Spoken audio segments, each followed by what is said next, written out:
Cześć, słuchajcie, tak naprawdę możemy w tej chwili przestać w ogóle oglądać telewizję, śledzić wiadomości, co tam wyprawiają ci marni aktorzy, co się dzieje w Unii Europejskiej, co tam smęcą Stany Zjednoczone.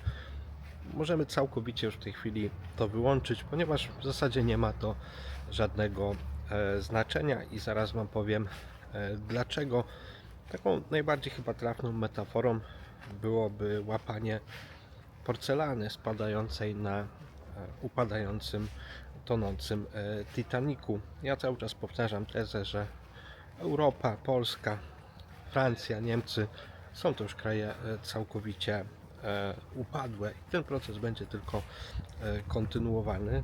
Im bardziej widzę, że ktoś jest wyedukowany, profesory, nie profesory, oni tego zdają się nie dostrzegać, ale są różne poziomy w zasadzie takich mentalnych barier, które powodują, że Polacy przestali widzieć świat zamknięci w bańce językowej, w bańce ograniczonego dostępu do mediów, czy wreszcie edukacji, ale to edukacji prawdziwej, nie opartej o ideologię, propagandę, której jesteśmy poddawani przez ostatnie dekady bardzo mocno.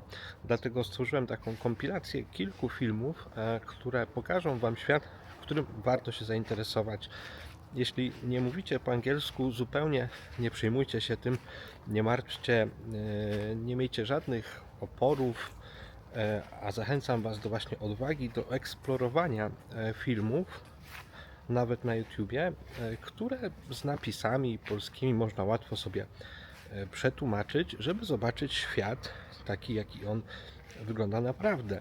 Grupa G7, cały Zachód, Stany Zjednoczone, jest to mniejszość świata, jest to mniejszość coraz słabsza pod każdym względem, która jechała tak naprawdę na grubych oszustwach, zaczynając od ściemy klimatycznej, waluty w ogóle, tych wszystkich organizacji gospodarczych, ONZ-u, WHO, które od kilkudziesięciu lat w zasadzie są tylko wydmuszkami. Jest to świat całkowicie zawładnięty instytucjonalnie przez określone grupy interesów, co powoduje oczywiście katastrofalne skutki, bo jeśli nie dba się o swoją misję, kluczowe założenia, rozwój, wzrost populacji, edukację, technologię, tylko właśnie o regulację, sprzyjanie określonym grupom interesów, przemysłom, no to niestety mamy to, co mamy. Więc zapraszam Was na chwilę do Chin, do świata, do miejsca, które jest nowym środkiem świata, nowym, ale znowu, bo już tą rolę kiedyś odgrywali i rozgrywa się to na bardzo wielu polach. Jeśli zobaczycie jakich, to zrozumiecie, że tak naprawdę tutaj to już się stało i w związku z tym, że zmienia się system operacyjny świata, to nie ma sensu zajmować się tym starym systemem, SWIFT-em, bankami, regulacjami klimatycznymi. To już jakby jest w pewnym sensie echo. To jest tak jakby studiować, powiedzmy, imperium francuskie, brytyjskie, które, jak wiecie, dalej gdzieś ich wpływy się rozciągają, choć w Afryce zostają one bardzo szybko usuwane, ale jest to historia, bo nowy hegemon, nowe źródło siły, mocy, zarządzania de facto światem już jest po prostu inne i nie ma sensu żyć w takim starym śnie, który śnią zresztą wszystkie elity polskie. Tutaj niestety mental jest bardzo wąski i oportunizm. Większość tych mediów, youtuberów, już nie mówiąc o politykach, samorządowcach, będzie po prostu wpychał w to, żeby usiłowali oni grać tak jak do tej pory na obecnych narracjach, ale dla nas wszystkich jest to po prostu absolutna strata czasu. Lepiej się po prostu orientować na przyszłość. Na końcu może jeszcze trochę powiem o moim projekcie Arkanum. Dlaczego właśnie kieruję się z tym do krajów azjatyckich, do państw grupy BRICS, przede wszystkim oczywiście do Chin, które rozwijają najmocniej swoją edukację i myślę, że to wszystko zrozumiecie i też wydaje mi się, że warto tu podkreślić wagę tej misji, zwłaszcza, że jest ona samotna i niezrozumiała. Decydenci w Polsce, specjaliści, no niestety mają wielką awersję i problem z tym, żeby uznać dokonania, myśl techniczną, wynalazczą Polaków. Jest bardzo duża awersja do polskości w obszarze właśnie nowych rozwiązań i to całkowicie blokuje wszystkim w zasadzie mądrym osobom rozwój tutaj. Znam takich osób kupę. Można tam mówić, rób to w Polsce, rób to w Polsce, no ale nie mówi się komuś skacz na główkę do pustego basenu. Historie wielu firm podkreślają to, że niezależnie od tego, która część systemu, czy to będzie jakiś NCBR, ministerstwo, fundusze, rejestry patentowe, one są tak naprawdę tylko po to, żeby wyssać i wypluć polską myśl techniczną, więc taki rady. Mógłby Pan nie deptać nam tych trawniczków? Dziękuję Dobrze. bardzo. Dobrze. No, także nie depczę trawników i zobaczcie, co dla Was przygotowałem. To będzie dosyć długie, ale można sobie to rozłożyć na odcinki, prawie 2-3 godziny filmów z podpisami, które dla Was zrobiłem. No i jak chcecie wesprzeć taką pracę, to możecie postawić mi symboliczną kawę, bo tej pracy dla Was wykonuję całkiem sporo, a będzie to jeszcze bardziej intensywne za kilka tygodni, jak pojawię się na globalnej konferencji inteligentnej edukacji, gdzie między innymi będą również ministrowie wielu państw afrykańskich, najwyżsi urzędnicy, korporacje, które uczestniczą w procesie transformacji edukacji w Chinach, no i wiele, około 30 głów rektorów rozmaitych uniwersytetów międzynarodowych. Może tam moje połowy będą lepsze niż tutaj.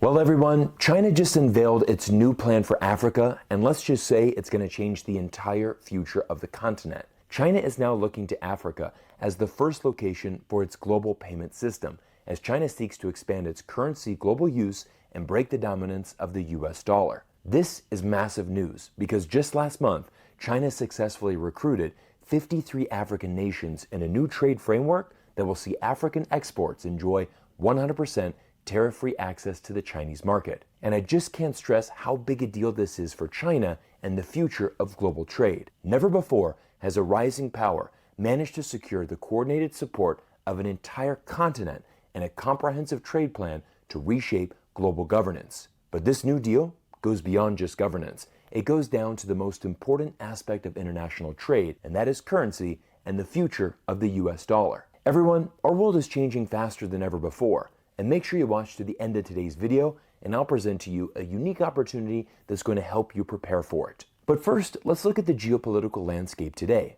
The push factors driving countries away from the US dollar and the pull toward the Chinese yuan are becoming increasingly irresistible. Donald Trump has proven to be wildly unpredictable, waging a trade war with not just his rivals, but with every single country in the world. Africa has been absent from the headlines in this tariff war, but it's not because Trump has spared the continent out of goodwill.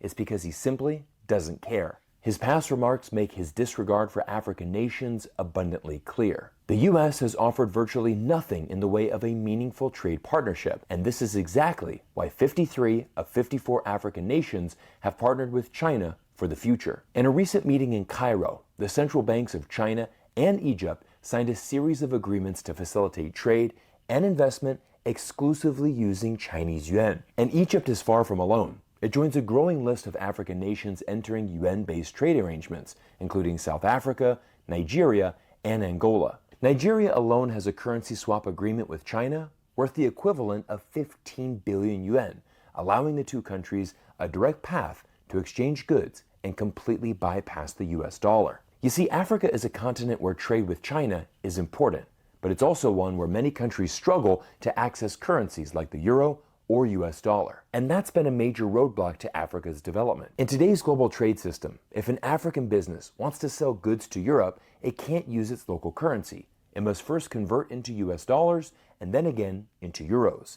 That means double the fees, more delays, and total dependence on foreign banks. All of this runs through the SWIFT payment network, which is controlled by the US and Europe. And that control gives the West the power to decide which countries can and can't access the global finance system. If you think SWIFT is about facilitating better trade, think again. In 2022, after Russia advanced into Ukraine, Western countries froze around $300 billion of Russians' foreign currency reserves held in their banks. And that sent a shockwave through the global south.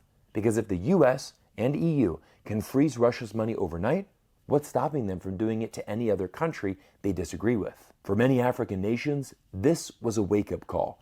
It exposed just how risky it is to hold reserves in dollars or euros, and how much power the West holds over your economy when you play by their rules. And this is exactly where China has stepped in. For the first time, there's a real alternative for Africa, the Cross-Border Interbank Payment System, or CIPS. CIPS has quickly expanded, especially across the global south, with some of its largest users now based in Africa. It's a cornerstone of China's strategy to internationalize the yuan, reduce reliance on the US dollar, and offer countries a way to escape dollar dominance and avoid US sanctions. As the American saying goes, if you build it, they will come.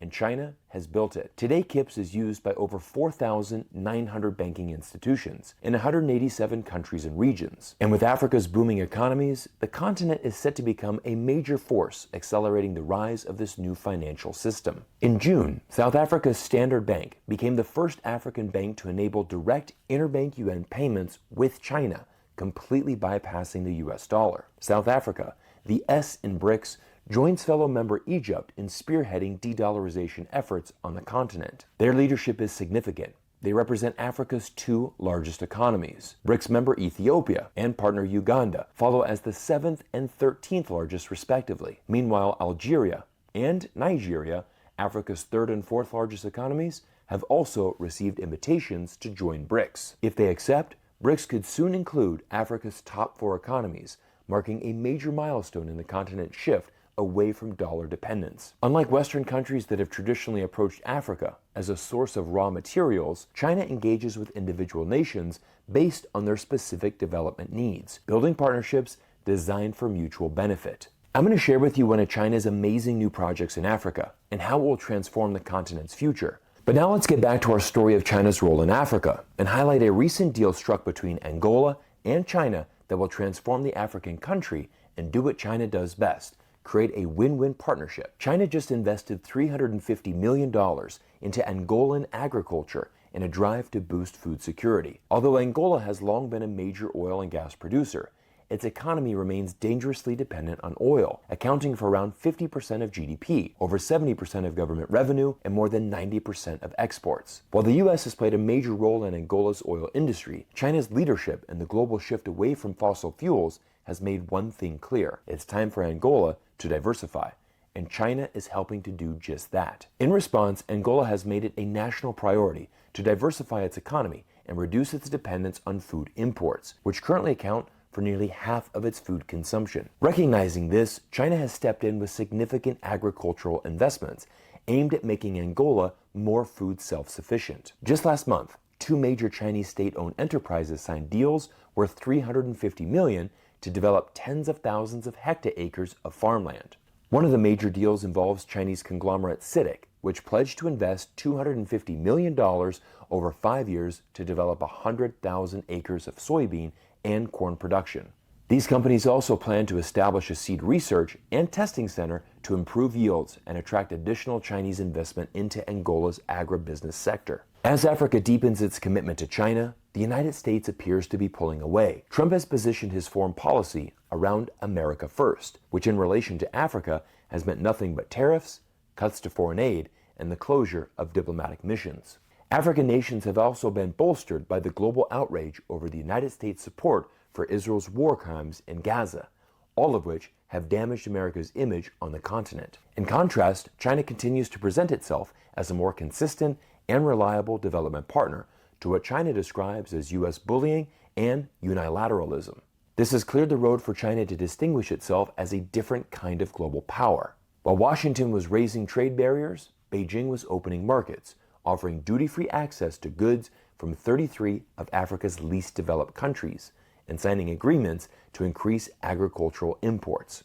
As a result, China is now viewed more positively in Africa than on any other continent. For decades, African nations were asked to operate within a global system they had no voice in and little benefit from. But now, through UN-based trade, infrastructure investment, and financial alternatives like KIPS, China is offering African nations a seat at the table, a seat that many African nations finally deserve. Everyone, I hope you enjoyed today's deep dive into China's efforts into the African continent. Honestly, I feel that Africa is the future, and I remain incredibly bullish on the continent, especially with China leading the charge. Every day I receive comments and emails from fans in Africa, and so many of our African brothers and sisters comment on this YouTube channel, sharing incredible insights into what China has done for their respective countries. China is genuinely popular across the continent of Africa, and if you are interested in learning more about China's efforts in Africa, click here to watch our deep dive video on why 53 of 54 African nations pledge their support to China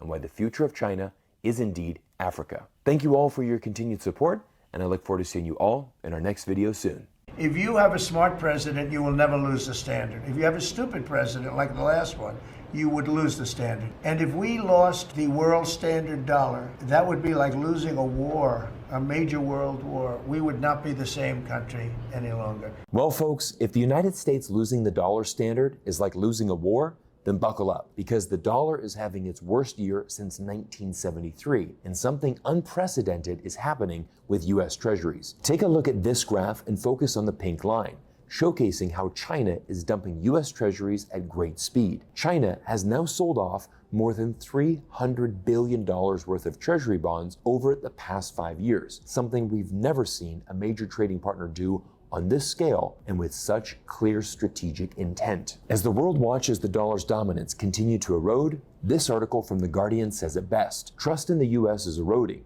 The question isn't if the dollar will lose supremacy, it's when. Now, at the heart of the de-dollarization movement is BRICS, the economic bloc of Brazil, Russia, India, China, and South Africa, who is now joined by partner countries to make an economic alliance that surpasses the G7 in population and GDP growth. In fact, emerging Asia accounts for 60% of economic growth in the future, with founding BRICS members China and India driving more than half of that growth, along with Indonesia, Thailand, and Vietnam, all of whom are partner members of the BRICS organization. It's very clear that the future of our world is coming from countries aligned with BRICS, not the declining G7. But here is where things get very interesting. No matter how much Trump threatens BRICS, one thing is clear: the world no longer fears the US government. Trump tried to intimidate China and India, proudly boasting that he would impose 100% tariffs against them if they continue to purchase Russian oil. The results? India and China both rebuke Trump's threats and will continue buying cheap Russian oil, as leaders will not allow American policymaking to shape its choices on vital energy supplies. Trump claimed with the smart president, the US would never lose the dollar as the world's reserve currency. But in a twist of irony, it's Trump himself who's accelerating de-dollarization, undermining the very power and prestige he says he wants to protect. But what makes this even more puzzling is that the weakening of the US dollar isn't entirely accidental. In fact, it appears to be part of a deliberate strategy by the White House. A weaker dollar can make American exports more competitive, supporting Trump's goal of reviving US manufacturing. But as with many of his administration's policies, the approach is riddled with contradictions. Trump has no coherent long-term strategy and no clear trade framework. Supporting American industry through currency devaluation requires stable and consistent trade, but Trump's erratic tariff threats have frozen global trade, alienated allies, and sent a clear message to the world: the United States is no longer a stable or reliable economic partner. In effect, the administration is making a high-stakes gamble, one that's almost certain to backfire and accelerate the shift towards a de-dollarized world. And that's exactly what we're breaking down in today's video. Stay tuned, because this massive gamble puts not just the US economy at risk, but the entire world financial system. Let's jump into it. But before I do, I want to share with you how you can prepare yourself as the US dollar continues to lose value in the future. For many years, the US government enjoyed exorbitant privilege of the dollar. Because the dollar is the world's reserve currency, countries around the globe are often forced to trade in dollars, even when their transactions don't involve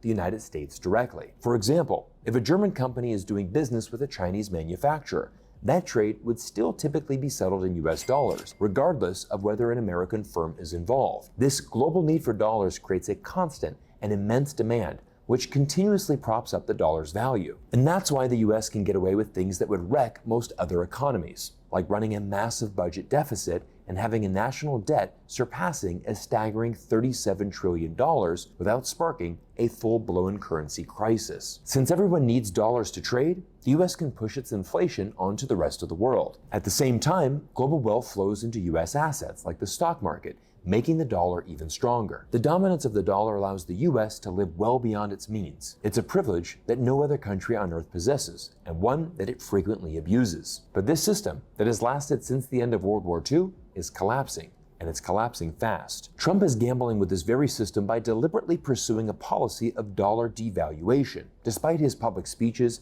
emphasizing the importance of maintaining dollar dominance, his administration is actively moving forward with a strategy aimed at weakening the dollar in an attempt to make American manufacturing more competitive. A devalued dollar makes US-made goods cheaper for foreign buyers, boosting exports and helping domestic manufacturers grow. At the same time, it makes imported goods more expensive for American consumers, reducing the competitiveness of foreign products and giving US producers an advantage in their own market. Now, the US can achieve this kind of devaluation through methods like lowering interest rates, printing money, running large deficits, or signaling support for a weaker dollar, all of which reduce demand for the currency. This policy direction has been crafted by Secretary of Commerce Howard Lutnick and Secretary of the Treasury Scotty Bessent. Trump approved these moves because they've been sold to him by his cabinet as a win for American manufacturing, something he's publicly passionate about. But at the same time, Trump also clings to the idea of a strong dollar, because he loves the prestige and power that comes with the US currency being supreme. This is why he constantly boasts about protecting the dollar's dominance, even as his administration enacts policies that directly undermine it. This disconnect between what the president says and what his administration actually does is a defining feature of his leadership, and it raises a legitimate question. Does Donald Trump even fully grasp what these policies mean or what their long-term consequences will be? Quite simply, Donald Trump wants to have his cake and eat it too. He wants to boost American manufacturing while also keeping a strong dollar. But the most disastrous part of it all is that both of these goals require a coordinated set of second-order policy decisions to succeed, neither of which he is pursuing. Simply devaluing the dollar alone is not enough to bring back American manufacturing. It is just one policy that must be implemented alongside a range of other supportive measures. Let's take a look at China to understand how this actually works. China is by far the world's largest industrial powerhouse. By 2030, China's share of global manufacturing is projected to reach 45%, while the US share is expected to fall to just 11%. China's success is the result of decades of strategic investment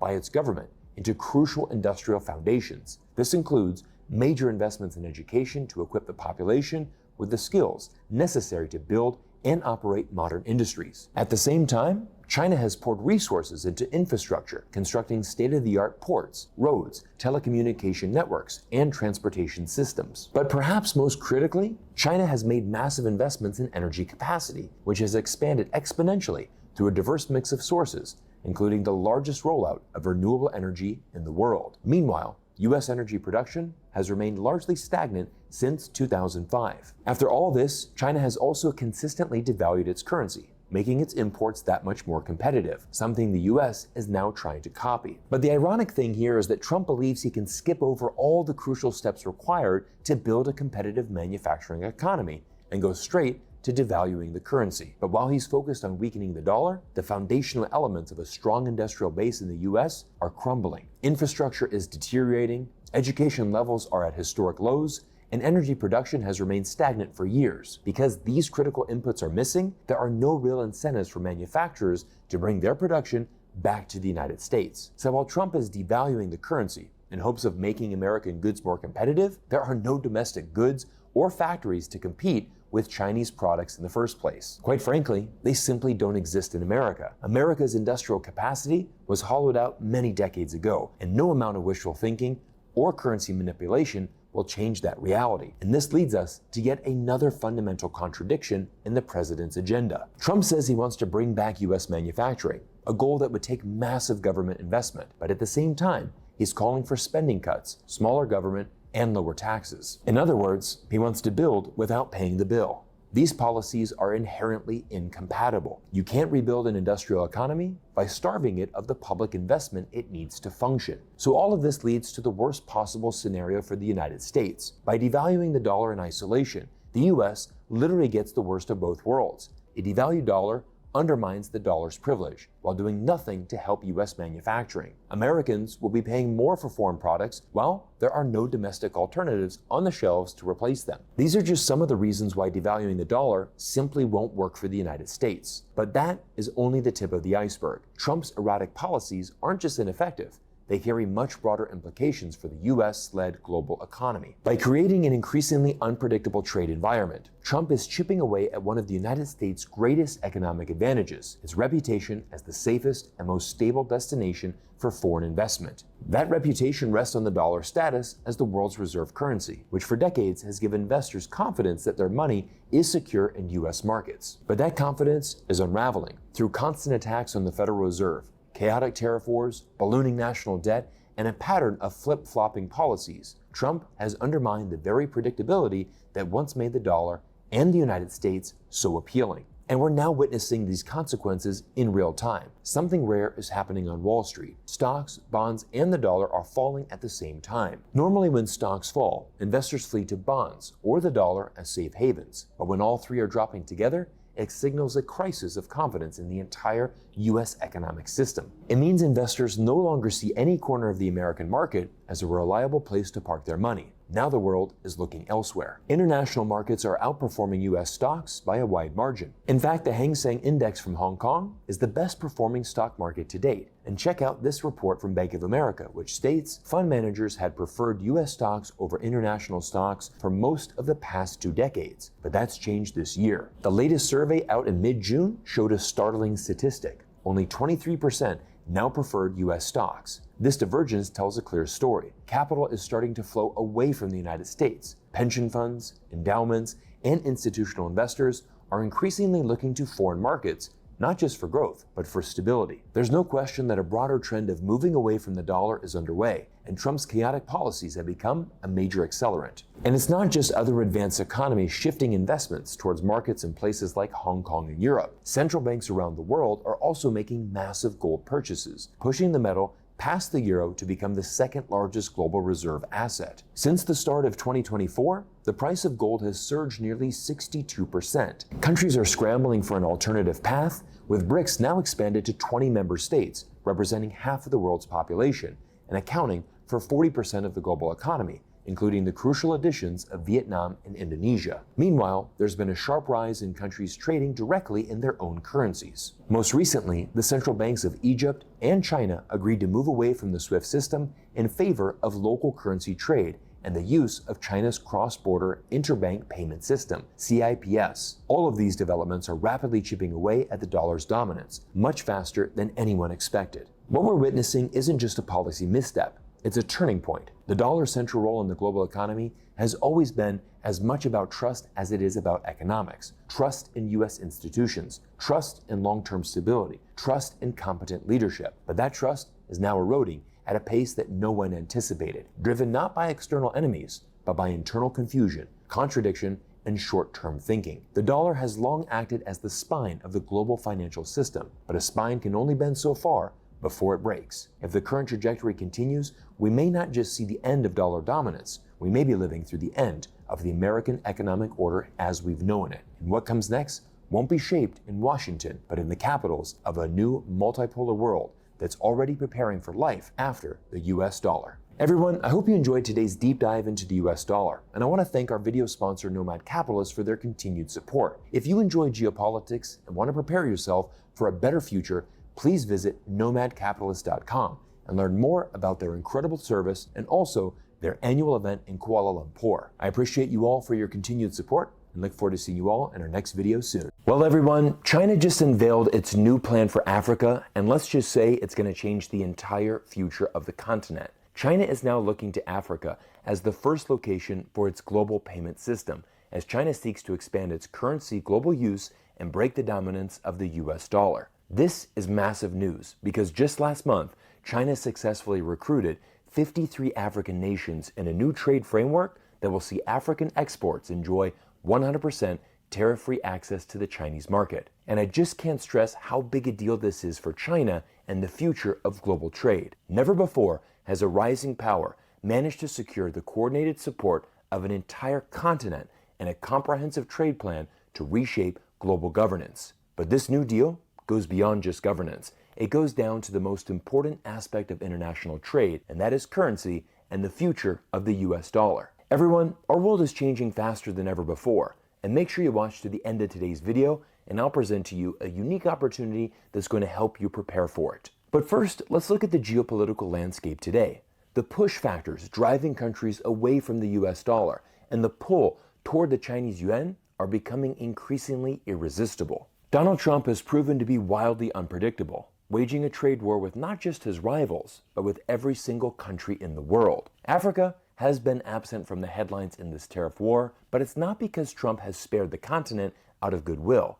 It's because he simply doesn't care. His past remarks make his disregard for African nations abundantly clear. The U.S. has offered virtually nothing in the way of a meaningful trade partnership, and this is exactly why 53 of 54 African nations have partnered with China for the future. In a recent meeting in Cairo, the central banks of China and Egypt signed a series of agreements to facilitate trade and investment exclusively using Chinese yuan. And Egypt is far from alone. It joins a growing list of African nations entering yuan-based trade arrangements, including South Africa, Nigeria, and Angola. Nigeria alone has a currency swap agreement with China worth the equivalent of 15 billion yuan, allowing the two countries a direct path to exchange goods and completely bypass the US dollar. You see, Africa is a continent where trade with China is important, but it's also one where many countries struggle to access currencies like the euro or US dollar. And that's been a major roadblock to Africa's development. In today's global trade system, if an African business wants to sell goods to Europe,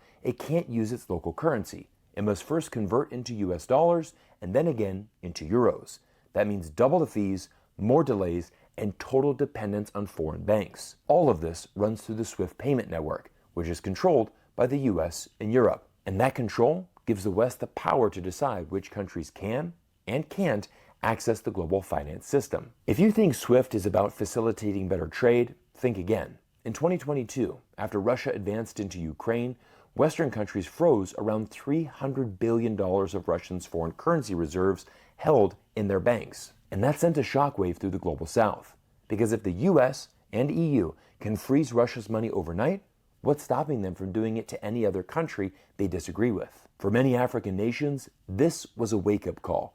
It exposed just how risky it is to hold reserves in dollars or euros, and how much power the West holds over your economy when you play by their rules. And this is exactly where China has stepped in. For the first time, there's a real alternative for Africa, the Cross-Border Interbank Payment System, or CIPS. KIPS has quickly expanded, especially across the global South, with some of its largest users now based in Africa. It's a cornerstone of China's strategy to internationalize the yuan, reduce reliance on the US dollar, and offer countries a way to escape dollar dominance and avoid US sanctions. As the American saying goes, if you build it, they will come.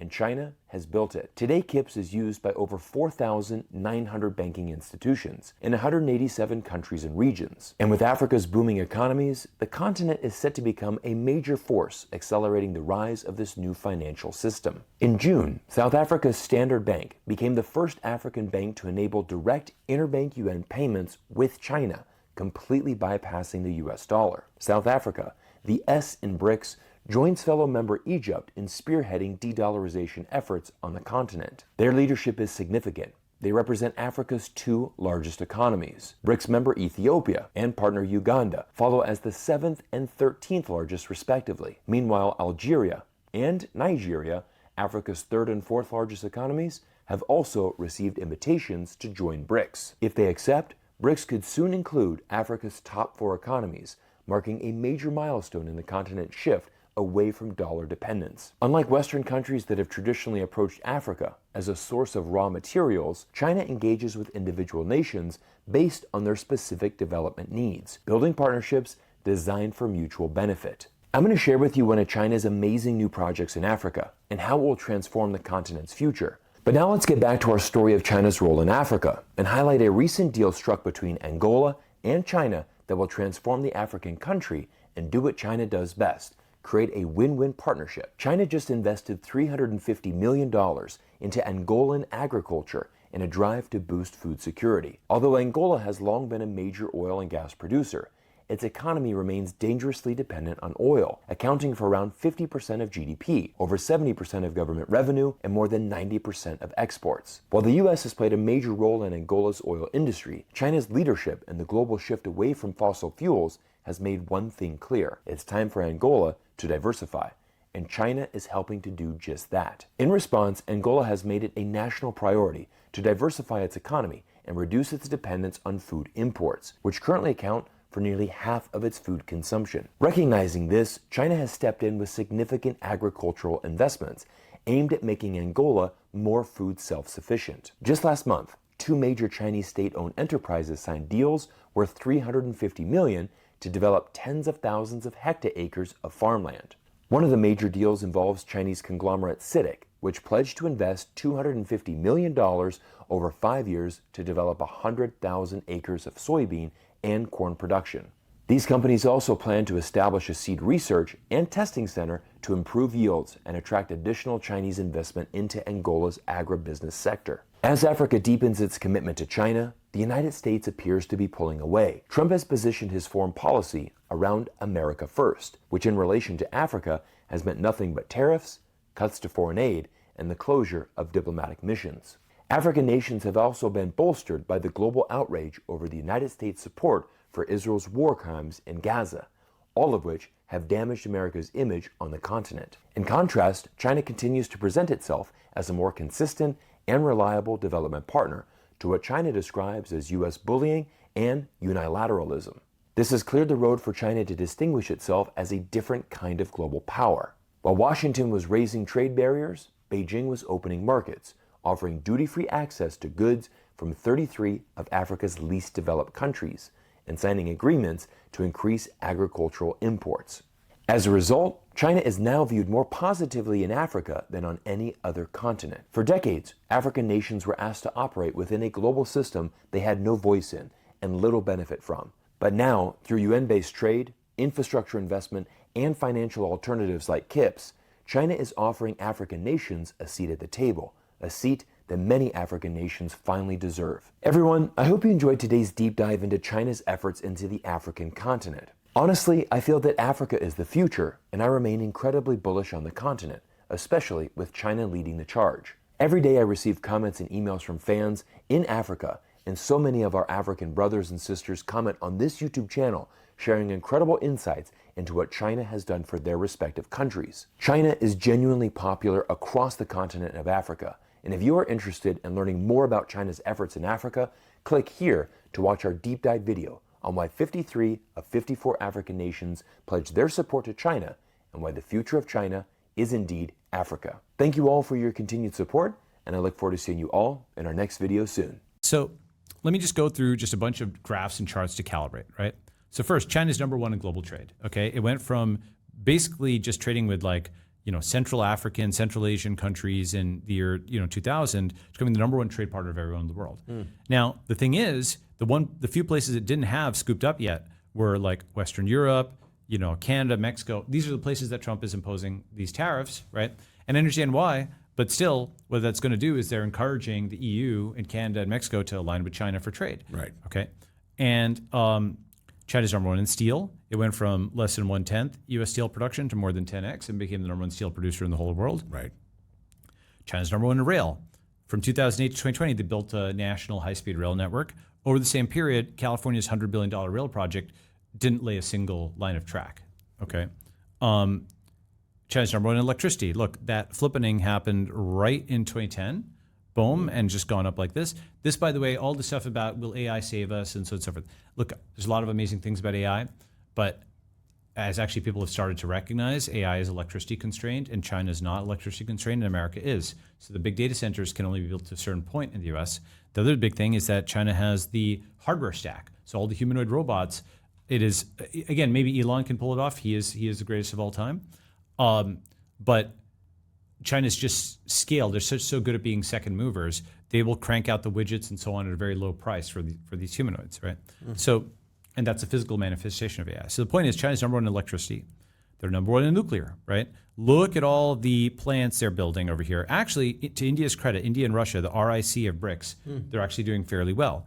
The US has been stuck. Now, Trump is just unblocking this now with nuclear, he's just talking about this. Yeah. There's some good that's happening there. Right. But the US would have to, plus also that would actually have to happen and actually get built, right? Right. You need the physical execution to make that happen. That's not trivial, right? So, but China's way ahead on nuclear power, right? China's number one in cars, okay? This is a really big deal because right after the pandemic, China essentially ascended to flip Germany, Japan, Apple, and Tesla, okay? Germany and Japan, here they are on the chart. Those guys are they're no slouches. No. Yeah, these are countries that have had multi-generational reputations for being world class in manufacturing, right? Extreme attention to detail. They ship things at massive scale. Toyota, Mercedes-Benz. These are really good companies. It's very hard to do what they do.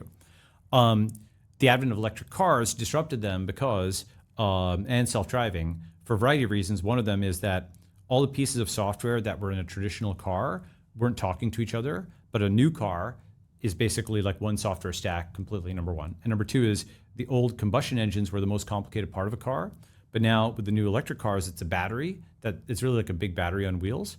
And so it's not easy to make, it's still hard, but some of the guts get changed. Right. And so some of the old, it's a little bit like going from, newspapers that were printed out to digital, right?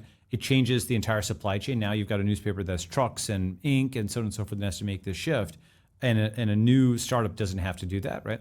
So that technological disruption gave an advantage, but then China capitalized on it, right?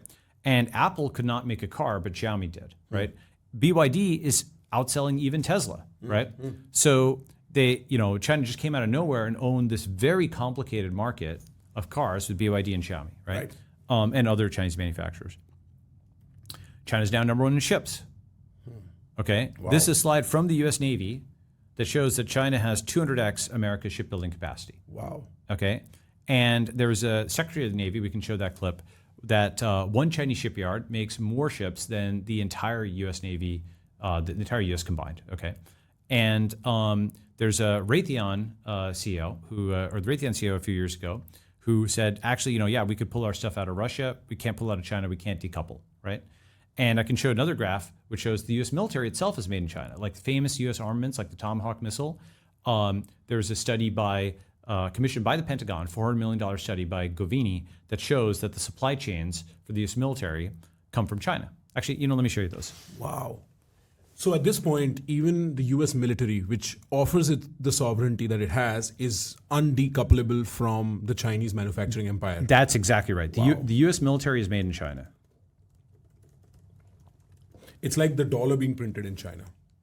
Yeah, because of course, the thing is that people think that, for example, that the military is like a different thing than the domestic supply chain, but actually the military is often a subset of the domestic supply chain because except in places like North Korea or something, your scale, most of the time you're at peace, right? So most of the time you're making cars for peace rather than tanks for war, right? So the scale of your peacetime economy constrains the scale of your wartime economy. Right. That's a really important concept. It's not like a separate supply chain, right? Right. So it's the same unit that will manufacture the tanks later. Yeah, exactly. Right. That's right. So let me show you the same steel will be co-opted for your missiles later. That's right. And that's what America was mid-20th century. Right. It's because it had all of that stuff, right? So here, let me just show you 3 clips. And it was accelerated by the wartime economy of the 40s for manufacturing more things, whether that be microwaves and radio waves and those things, right? That's right. That's right. So let me just show you some clips here. Ready? And we can, okay. And you'll attach these clips later, right? Yeah. This will happen, yeah. One shipyard has more capacity than all of our shipyards combined.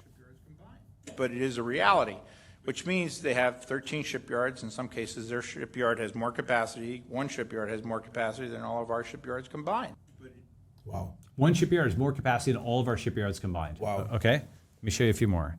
Here is the CEO of Raytheon. Important for the American people to understand is the relationship with China. We have to find a way to get along. There is a codependency, whether it's rare earth metals, whether it's pharmaceutical precursors. Again, $500 billion of trade comes from China to the U.S. every single year. So while we talk about pulling supply chain out of China and resourcing out of China, I would tell you it's very impractical. We've been de-risking for a couple of years, making sure that we have second sources for critical componentry. But unlike Russia, where we pulled out 2 weeks after the invasion last year, we shut down our factories, we pulled our people out, and we completely cut off any contact with our Russian customers. You can't do that with China. Too big, too important, and too necessary to the U.S. economy. By the way, that's not just any person who's saying that. Raytheon is one of the so-called primes, like the big, like the big tech companies. There's like Apple, Google, and so there's primes, which are the big U.S. military, defense manufacturers, Raytheon, Boeing, and so on and so forth. So for him to say that is essentially acknowledging this: the U.S. military is made in China, right? So let me zoom in on this guy. So basically, this shows, you see the Tomahawk missile, famous U.S. armament? Right. When you go to the supplier, it's like Hangzhou Fishery Company, and Bolts Limited or whatever, right? And so this is something which is not like a small thing, like, all these famous U.S. armaments. And of course, you kind of know this, like, even many Trump hats, for example, are made in China. And that study comes from the, go ahead. No, if MAGA hats are made in China, that's like an irony in itself. It is an irony, right? I know, and I feel bad for them, you know, but it's also something where it's funny that China, they'll just make a buck on something. They'll make the MAGA hats, who cares, right? Right. So, but here, this is actually from this, from the Pentagon, and it shows Chinese suppliers and U.S. supply chains just went completely vertical starting after 2010, right? And that, Chinese semiconductors and critical military platforms. I mean, look, there's people who are working on trying to fix this and so on and so forth. We just need to understand where the world is, right?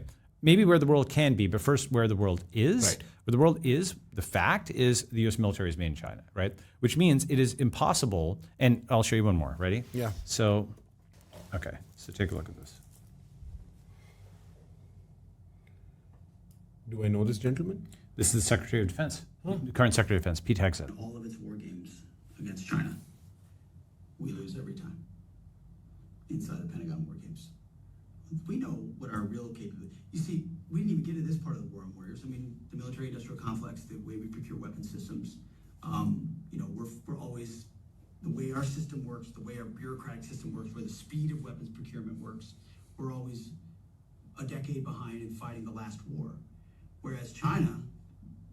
We have what did Rumsfeld say? You go to the war, the army you have. We have the army. China's building an army specifically dedicated to defeating the United States of America. That is their strategic outset. Take hypersonic missiles.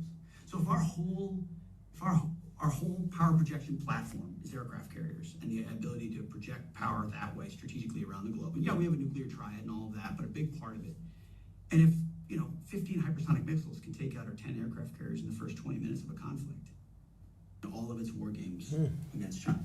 I see what you mean. Okay, so just to tell you who I'm quoting there, right? That's the current Secretary of Defense under Trump. That is the former Secretary of the Navy under Biden 2 years ago. That's the Raytheon CEO, and that's the Pentagon itself. Right. Okay. So you're citing official sources. I'm citing the official sources. This is the DoD, right? So, that's something which is, called admission against interest or what have you, right?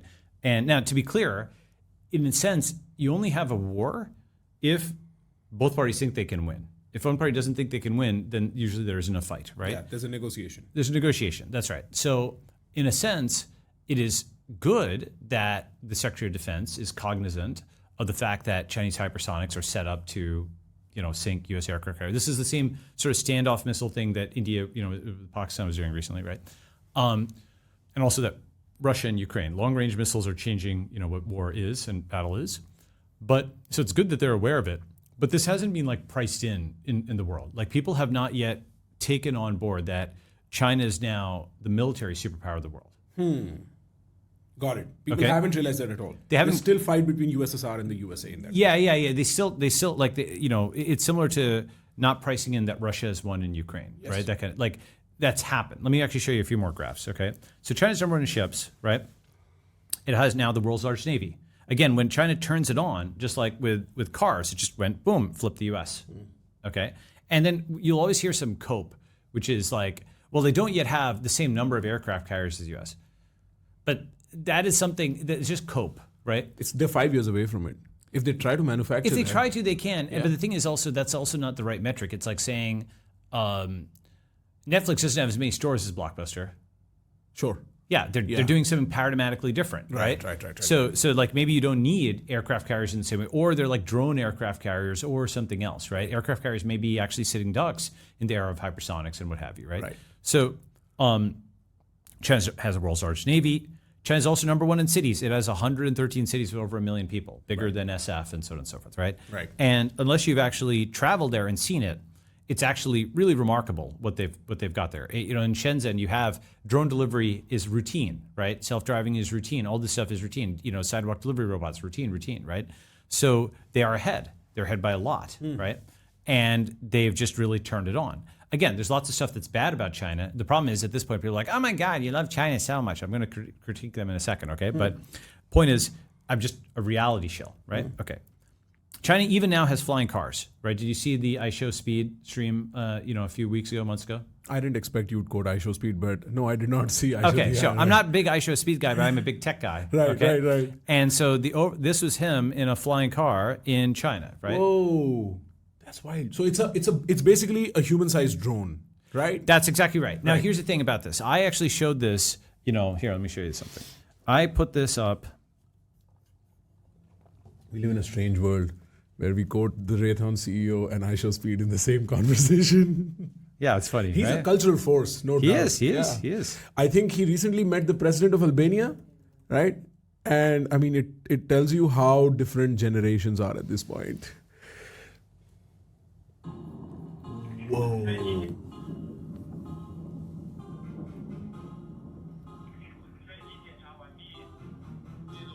This is a very scary video. This is a very scary video. Yeah, I know. This changes everything. Yeah, so basically, there's the Peter Thiel quote, we wanted flying cars, we got 140 characters. Yes. So I just did a little remix of that. We wanted flying cars, but we got them with Chinese characters because in the US, regulations prevented this from happening, right?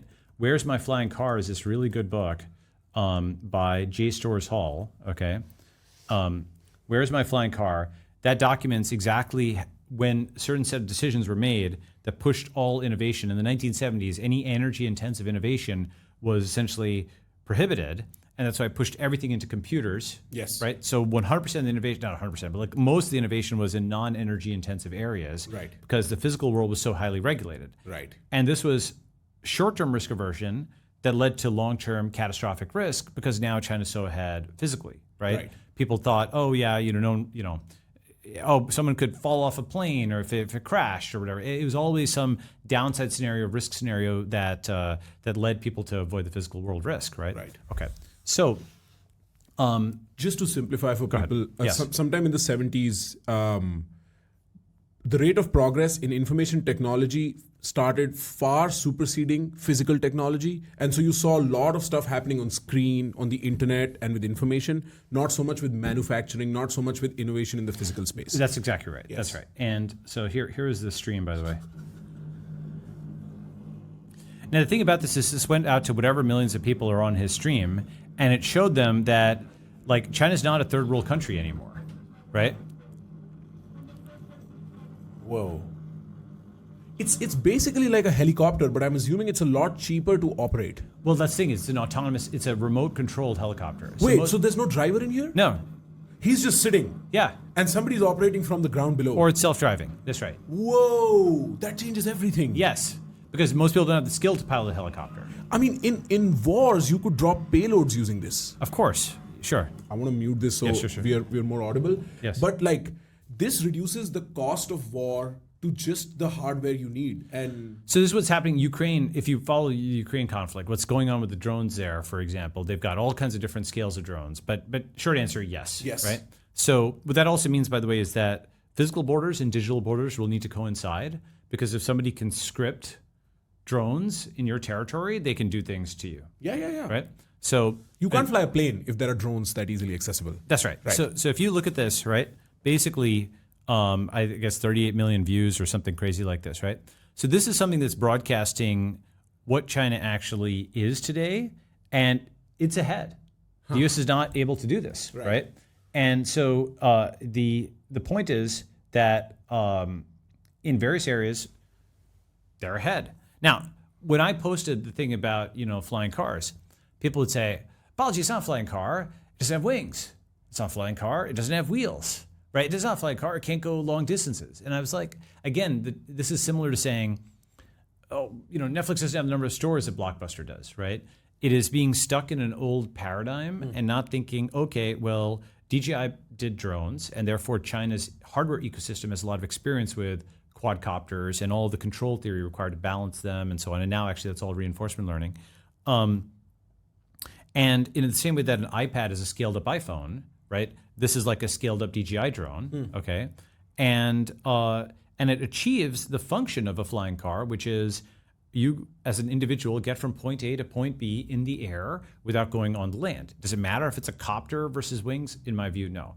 What about the wheels thing? Well, there's some models actually they're developing that also have wheels, but even that doesn't actually matter. And the reason is that what matters is they can actually get a lot of experience now doing 1,000, 10,000, 100,000, 1 million rides within Chinese cities. They're calling this the low altitude economy. Again, Uber was on this. They were working on this years ago, and the US government and the regulators and the media all attacked Uber and so on. This is why this stuff isn't happening in America, because the state attacked the tech guys and stopped them from doing it. I can see this over and over again. Why did DJI not happen in the US?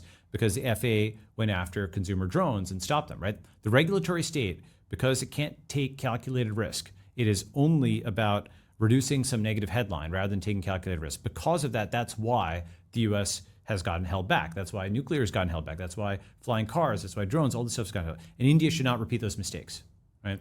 Indians should not repeat those mistakes. We should figure out special economic zones where we can actually do these experiments and people can opt into the physical risk that's there, because no risk, no reward. Risk aversion is reward aversion, okay? Right. All right.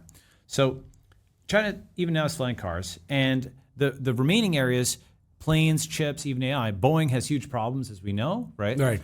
And COMAC, which is China's airplane, is because of the Trump sanctions or tariffs, China and the EU get closer and closer. China will get probably European approval 3 to 6 years. Chip makers, they're catching up. The entire thing is like the CEOs of the 4 major, or at least let's say 4 of the major chip makers, so TSMC and now Intel, AMD, Lisa Su, and of course NVIDIA, are all of Chinese ancestry.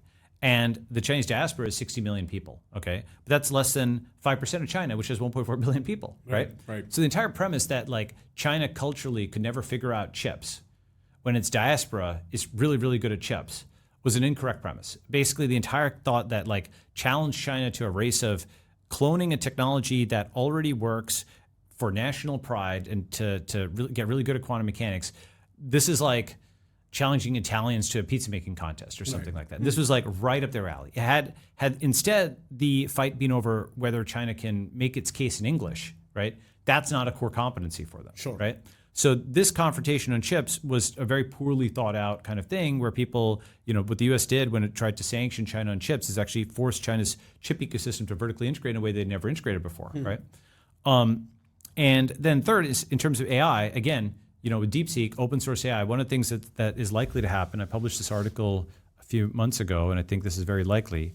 So have you heard the term, I think it's, again, a COPE term, overproduction, AI overproduction, right? So basically over the next, when DeepSeek came out, do you know DeepSeek? Roughly, yes. Okay, it was an open source Chinese AI model that also showed you its internal train of thought. Right. So it was actually really remarkable because you could see it thinking before it gave you the answer, and the thought process was actually just as interesting as the answer, right? Right. So, and it was open source, fully open source. Anybody could download it, run it, etc. The hosted version was lightly censored, and I would compare, it's a little bit, I think it's funny, but Chinese censorship is a little bit like Japanese pixelation. Okay, so you kind of know what's there, and so it's different than how some Americans think about it, right? It's not like you can't find it or what have you. It's like for propriety purposes in public, you censor it or whatever, right? So what DeepSeek did was something interesting where they had a model that would, if you asked about Chinese history or something like that, it would print the whole thing out, and then there'd be a very dumb, it would give you a flash of what, so it showed you that it knew what it was thinking about. Right. And there'd be a very dumb second layer model that would then blank it out after it gave you a flash of it. So the censorship is a second step as opposed to censoring it in the first go itself. Exactly. Right. And so it's an intentionally dumb Right. second step Right. where anybody who saw that would read between the lines and say, oh, if I download and just run this on my own, I can get the uncensored version. Right. Okay. Got it. So that's actually, so censorship in China is more subtle than people think, right? Basically, what the Chinese government wants to do is they want to prevent groups from unionizing in public. That's a danger to the Communist Party. Right. But basically, you can kind of do what you want so long as you're not like grouping together, right? Again, I'm not saying it's good. I'm just saying that it works differently, and understanding the operational mechanics is how it Is works. important. Is Sure. important, right? Okay. Right. So, AI overproduction. Basically, just to give some premises. First, China noticed DeepSeek's release knocked a trill off of U.S. tech market caps, right? It recovered, but still, it was a big surprise. Second, their core competency is in exporting physical stuff, not software. They do have TikTok and so on, but for the most part, it's physical goods, right? Third, their other core competency is exporting things at such massive scale, like the cars graph that I showed, that all legacy producers are bankrupted. And then China maybe later can hike prices, but basically they dunk them underwater with like really, this is the key thing. It's not, the cope is that it's just cheap China crap. Maybe that's what it was in the 90s and 2000s. Now it's inexpensive and very high quality, and it can win in an open marketplace. BYD, these are not bad cars, right? Yeah. So it's like complete cope to still say that they suck, right? That's just cope because, and I just say nope to cope. I just like, let's market to market. Let's understand where we are in terms of reality, and let's figure out how to win from there. Because if you rely on cope, you're not going to get anywhere, right? Right. So basically, all foreign products are producers are bankrupt, right? Okay. So China's well aware that it lacks global prestige as a copycat. DeepSeek was this huge thing for China, where everybody, even when it didn't make sense, they were like adopting DeepSeek. But the point is that local officials in local places, DeepSeek, because it's open source, anybody could adopt it anywhere very, very quickly. It's not even an API; it's like open models, right? And then finally, what you put all these together, like the founder of DeepSeek met with the not just Xi, but also the number 2 in China, Li Qiang, and so on. So what China sees is with open source AI models, they can hit US tech companies, boost their prestige, help its internal economy, and take the margins out of AI software. And instead, where they make the money is they export AI-enabled hardware, right? Like robot dogs and smart cameras, smart drones, like a fridge that can talk to you and a fridge that's your nutritionist and so on and so forth. All of that is going to come, right? I think of it as like the garden of intelligent things, right? You have all kinds of devices like basically like dogs and cats around your house, except they're effectively robots or devices of different kinds, right? So embedded AI in everything. Intelligence becomes super cheap in this way, right? And so this is something where the reason I bring that up is people will say, oh, well, the US still has advantage in AI. I'm like, I don't know if that's going to exist in a 4-year window, because it's quite possible that China open sources AI, undercuts US hosted AI, and then that either hits US tech company market caps, or also possible, the US already has bans on DeepSeek at the hosted level, okay? But it might ban DeepSeek at the open source level, and they might say, this is a CCP technology, it's got CCP coefficients, it'll brainwash our kids, we don't want it, and so it's fine, I understand that. But that means that it'll be harder to use cutting edge models in America if DeepSeek quality models get shipped, because they're going to do it not just for chat, but probably for computer vision, images, robotics, everything, because they saw how impactful the first one was, right? Okay. So America is going to be closed off to the global AI space in that way, right? And they already, going to be slower. yeah, the thing is, cutting off foreign students, there's a graph which I can see if I can find, like essentially top AI researchers into the US, it went negative. So let's see here. Basically, there was a graph which showed that US AI researchers are no longer coming to the US. And instead go to China?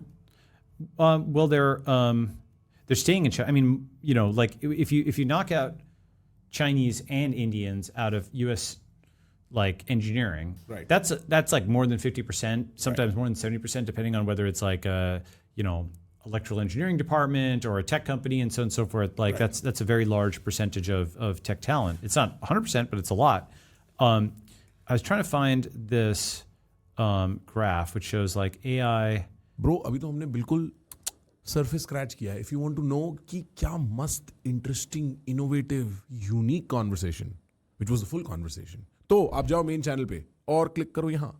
This is Ganghe Talatan Solar Park, the world's largest solar power plant. Sprawling across China's Qinghai province, it is so big that if ran at full capacity, it could power the entire country of Norway. And it's not alone. Zoom out and China's deserts are covered in vast solar and wind projects. The largest 3 solar plants and 3 wind farms are all located in China. The numbers are jaw-dropping. In 2024 alone, China invested $940 billion in clean energy technology. That's more than the entire GDP of Poland, and only slightly behind the world's total investment in fossil fuels. China accounted for 64% of all new renewable energy capacity added across the globe last year, and also produced 70% of all electric vehicles anywhere in the world. This is all part of Xi Jinping's Made in China 2025. China is in the process of fundamentally transforming both its own and the global economy. But how did they do this? Is China winning or just cheating? And what does it mean for the world economy in an era of protectionism and tariffs? This is Made in China, the new industrial revolution. China's journey to global industrial superpower started more than 40 years ago, in the aftermath of the death of Chairman Mao Zedong. Mao remains an icon in China today, but his economic legacy is mixed, to say the least. In a bid to rapidly industrialize the country and achieve economic self-sufficiency, Mao launched the Great Leap Forward in 1958. It was a catastrophe.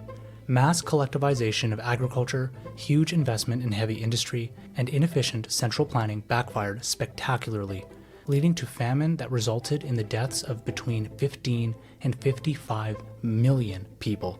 Mao died in 1976, leaving behind a poor, largely agrarian economy and a country still reeling from the political chaos of the Cultural Revolution.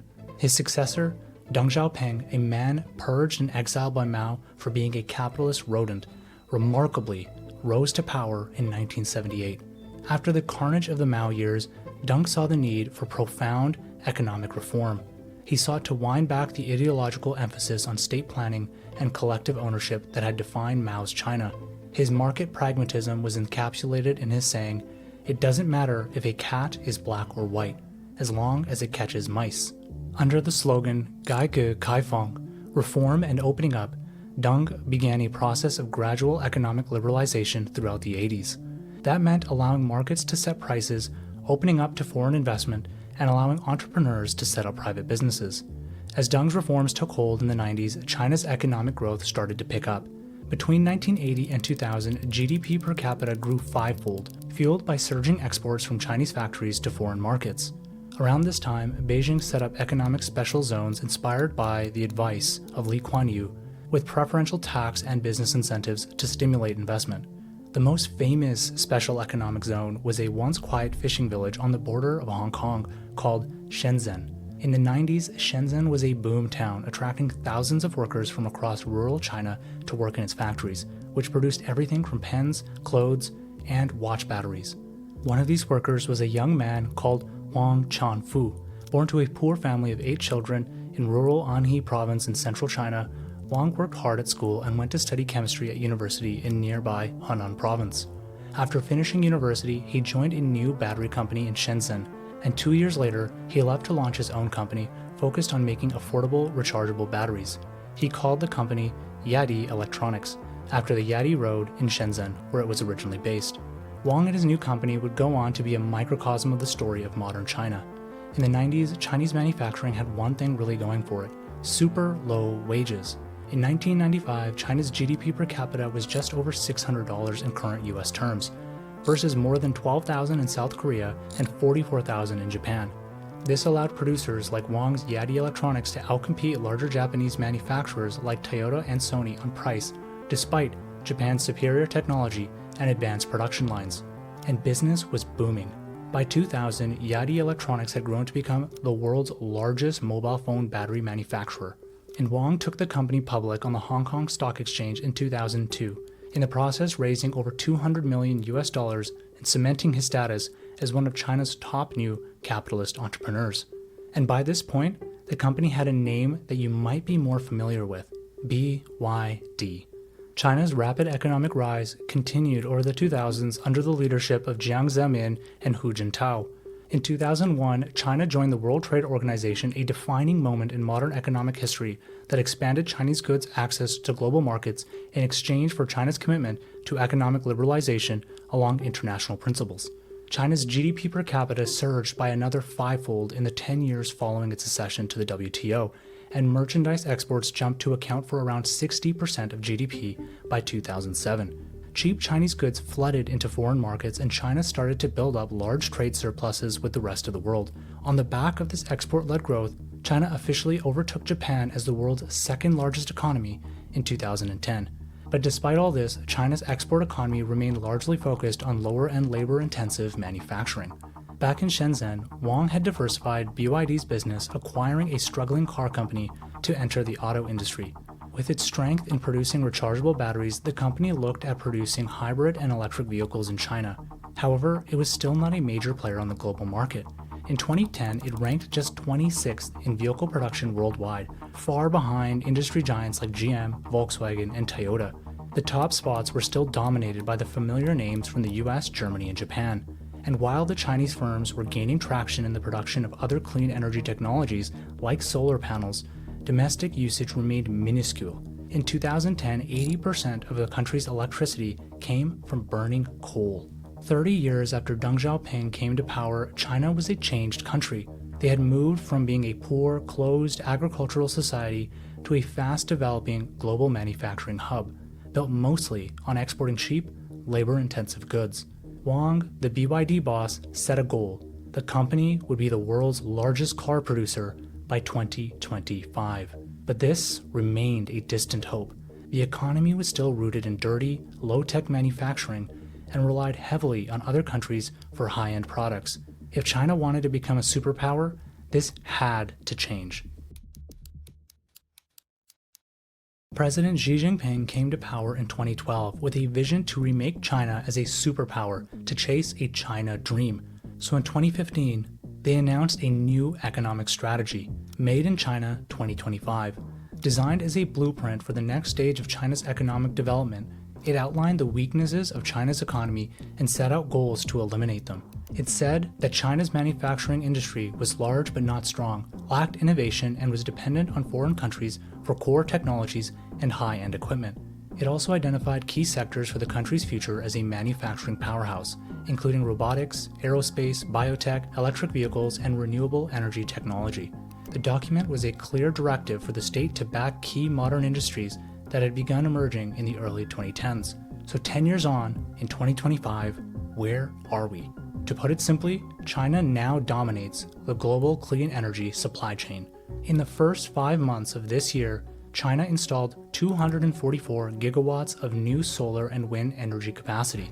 That's about equal to more than 100 solar panels every second, and enough to power Indonesia or Turkey entirely.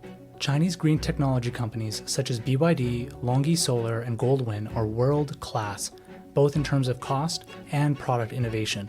BYD is now the third largest auto brand by cars produced, and China now buys more electric cars than conventional gasoline ones, and it exports this dominance globally. China accounts for 80% of global solar panel production capacity. It represents 60% of global wind turbine production and up to 90% of global lithium battery production. BYD has established factories in Brazil, Hungary, Thailand, and Turkey, supplying electric vehicles directly to local markets in each region. And to top it all off, China's trade surplus was almost $1 trillion. There is no escaping it. China is winning the global industrial arms race. Real quick, we started a Discord community where you can submit ideas, ask us questions, or even debate us. It's free and you can find the link in the description. Now back to the video. To put it simply, Chinese technology companies are now among the most competitive in the world, but they didn't get there on their own. From start to finish, they've had extensive support from the Chinese government. In 2019 alone, the most recent year with reliable data, the government shelled out $400 billion in industrial support spending. This spending takes many forms. Most obviously, there are straightforward direct subsidies. China introduced purchase subsidies for electric vehicles in 2009 and only phased them out at a national level in 2022. Paid directly to the car producer, the average direct subsidy per vehicle has fallen over time, from around $2,700 per vehicle in 2010 to $1,500 in 2022. But the aggregate amount has grown, surging to a whopping $5 billion in its final year in 2022. For example, BYD alone received $3.7 billion in subsidies between 2018 and 2022, including $2.2 billion in 2022 alone. Meanwhile, two of China's largest wind turbine manufacturers, Goldwing and Mingyang, received more than $160 million each in direct subsidies between 2018 and 22. What's more, renewable energy plants in China until this year enjoyed preferential pricing under a nationwide feed-in tariff where they were paid more per unit of electricity than coal producers. And while it no longer exists on a national scale, certain large provinces still offer similar schemes. Although direct subsidies are a big part, comprising around 22% of industrial spending analyzed in this study, it's far from the full picture. China provides tax incentives and credits to help these companies grow and operate, and to enable their R&D. It can provide them with cheap land and manage the prices of other input costs like electricity.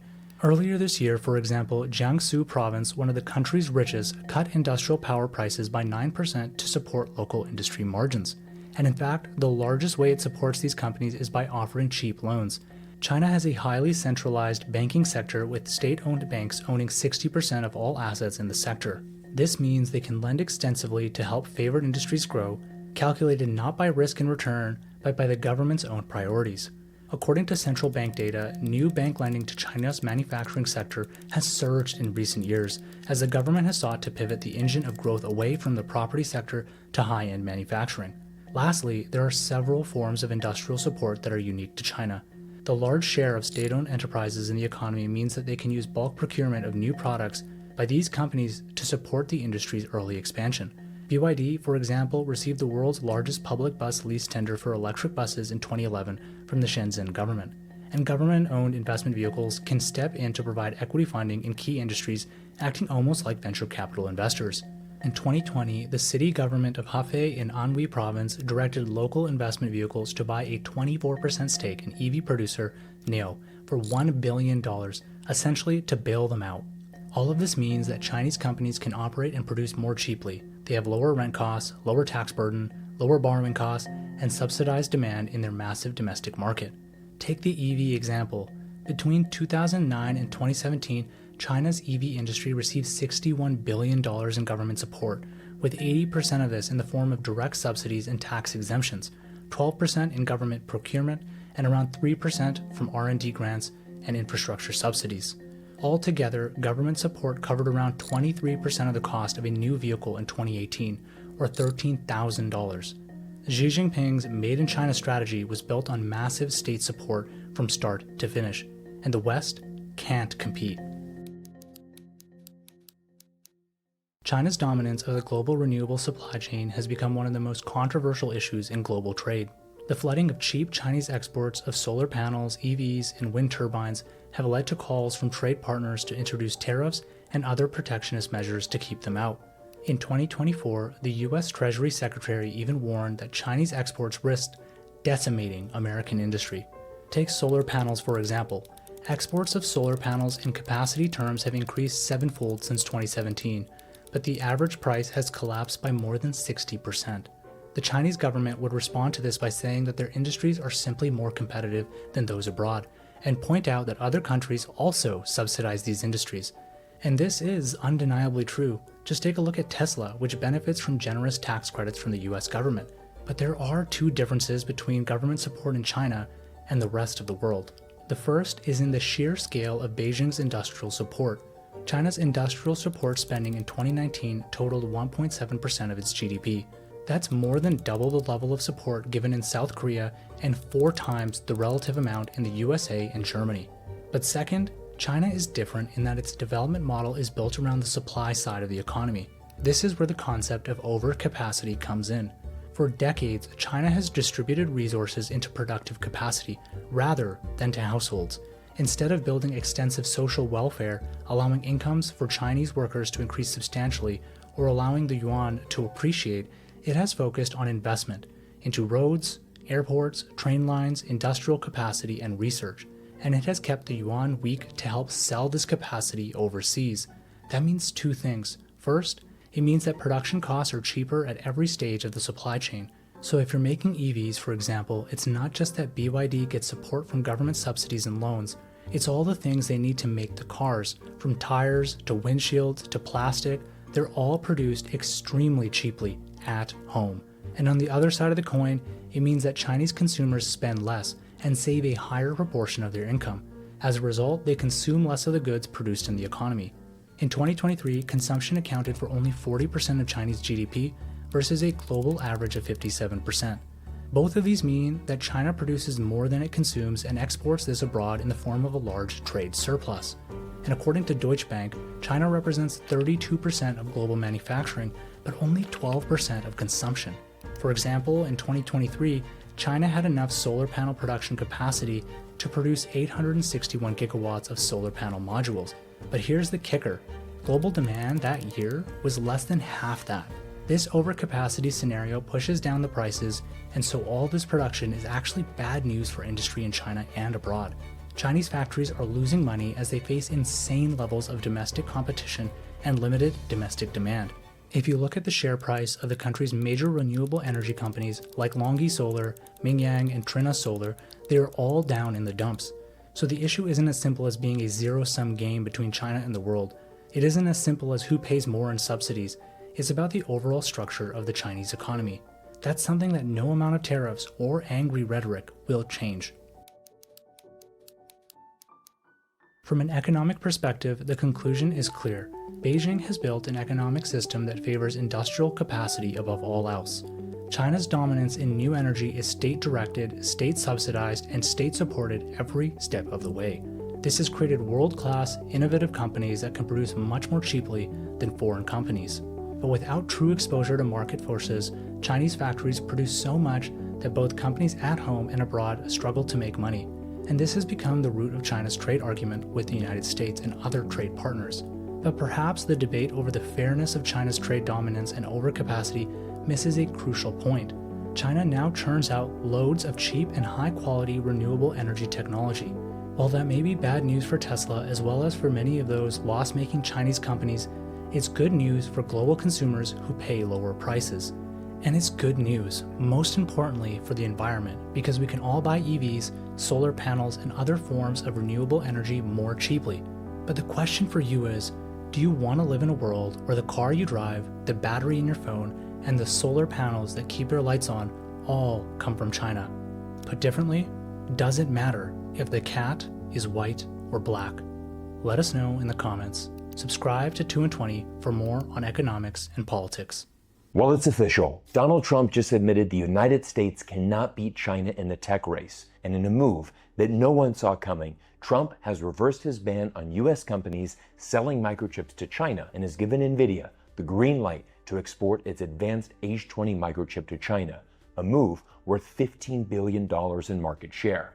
Now everyone, this is a massive deal as it represents a 180-degree pivot in U.S. policy, a policy that has spanned the past 2 administrations through both Trump and Biden. It's amazing because for years, the U.S. government preached the benefits of suppressing and containing China. But just listen to David Sachs, Trump's chief advisor on AI and crypto, admit the reason the United States made this decision. So Huawei is becoming much more competitive, and if you give the whole Chinese market to Huawei, it's a huge subsidy for their R&D, right? And it basically forces Chinese companies that might be willing to use the H20 to use the Huawei chip and to basically figure out the bugs, work out the kinks of the cloud matrix system, and help Huawei scale that up. So I think there is a compelling argument here that you just don't want to hand Huawei the entire Chinese market when NVIDIA is capable of competing for a big slice of it. Sachs is right. Huawei has only become stronger and more resilient in the face of U.S. sanctions. With China's back against the wall, Huawei engineers not only figured out how to survive, but to innovate at a rate that forced the United States government to shift from "we will never allow China to buy U.S. chips again" to "let's sell some American chips to China in hopes that the Chinese will stop innovating so fast." But this moment goes far beyond microchips. Time magazine broke this story earlier this month, showcasing how Chinese universities are rising faster than ever before, leading many to feel that Trump is ceding global leadership directly to China. The simple reality is that China is advancing at a pace never before seen in human history and continues to dominate the majority of the world's most important tech sectors. But advanced semiconductors is one of the few areas where the United States is still holding its ground. But in today's video, we'll break down the real reason Trump has made this surprising decision. We'll showcase why this reversal will not stop the Chinese from innovating, and also reveal an exciting opportunity in the market where you can benefit from this trend. Let's begin. Now, the US decision to ease restrictions and allow more NVIDIA chips to flow to China was seen in Beijing as a meaningful gesture of good faith, following last month's trade talks in London. Access to advanced chips and cutting-edge tech has always been at the top of China's negotiating list. Meanwhile, Washington has been laser-focused on one thing: rare earth minerals. China holds near total monopolies over several of most of these materials, many of which are essential in producing the very NVIDIA chips the US is now exporting. Trump's move looks like a calculated play to unlock access to these minerals that the US government desperately needs to keep its military machine running. Whether it's shipping weapons to Ukraine, arming Israel, or building up the Pacific Front, the Pentagon needs these materials to stay operational. But this isn't just about rare earths. It's, of course, also about money. NVIDIA is part of the so-called Magnificent Seven, along with Apple, Microsoft, Amazon, Alphabet, Meta, and Tesla. These massive companies are almost single-handedly propping up the US stock market and are massive drivers of growth for the US economy. A potential $15 billion surge in NVIDIA's market share could send the stock market soaring. And when that happens, it's the billionaire class that cashes in. That includes the many ultra-wealthy investors inside Trump's own circle, who are certainly major shareholders. So this single decision of giving NVIDIA some room in China hits two birds with one stone for Donald Trump. It satisfies his pressure from the Pentagon, and it delivers a massive payout to the financial elite Trump has always prioritized. A rare earth bargaining chip and a chance at a market rally on Wall Street is the kind of deal that Donald Trump couldn't resist. And honestly, this is why we pay attention to geopolitics, because as I've said many times on this channel, what happens in the White House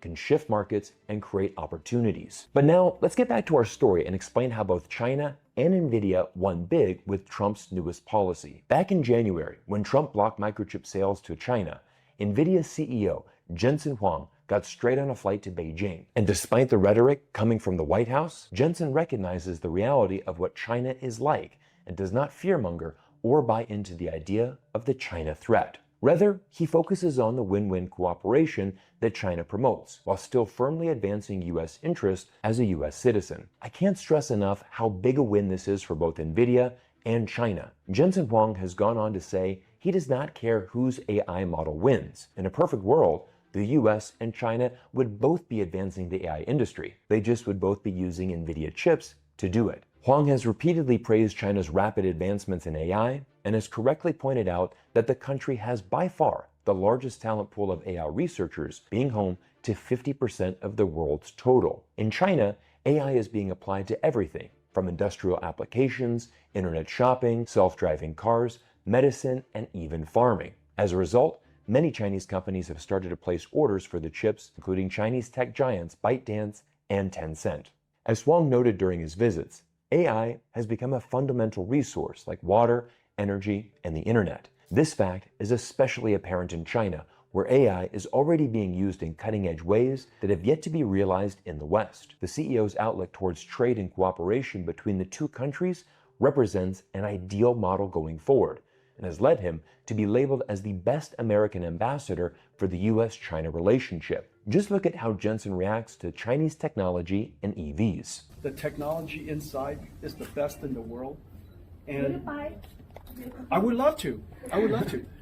It's unfortunately not available in the United States, but that's our misfortune, not yours. I would say that the electric vehicles in China are probably, in the last 5 years, the most surprising to the world in terms of the advancement. Instead of buying into the fear-mongering narrative, Huang sees through claims of Chinese technology as a threat but as a massive opportunity for win-win cooperation between two countries. Under this vision, Chinese automakers gain access to the US market, while American consumers benefit from affordable, modern, and climate-friendly vehicles powered by American-made NVIDIA chips. It's a textbook example of what's possible when the two largest economies choose collaboration over confrontation. Mainstream media frequently talks about the technology race with China, but let's be real. Looking across the tech industries that will shape the future of our world, it's clear to see the truth.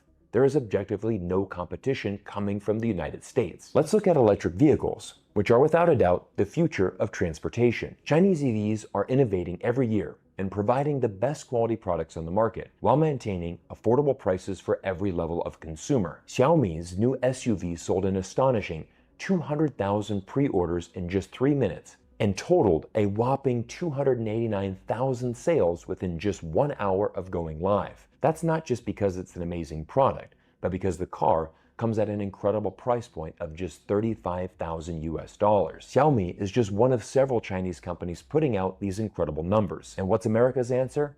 One company, Tesla, a brand bleeding global market share thanks largely to the massively unpopular actions of its CEO, Elon Musk. The Cybertruck, which was once hyped as the future of EVs, is now being mocked as one of the biggest flops in the automotive history. Sales are currently dead in the water as the Cybertruck is riddled with design flaws, recalls, and is currently sitting unsold on many dealer lots. It ranks worse than 91% of all vehicles sold in 2024. Most Americans can't afford an EV, and even when they can, they don't want what's on offer. In fact, the only reason why Tesla still stands today is because the United States has not allowed Chinese EVs to enter into the American market. All of this makes it very clear that it's not even a question to who is number one in the electrical vehicle domain. And when it comes to trains, I think we all know it's the same story.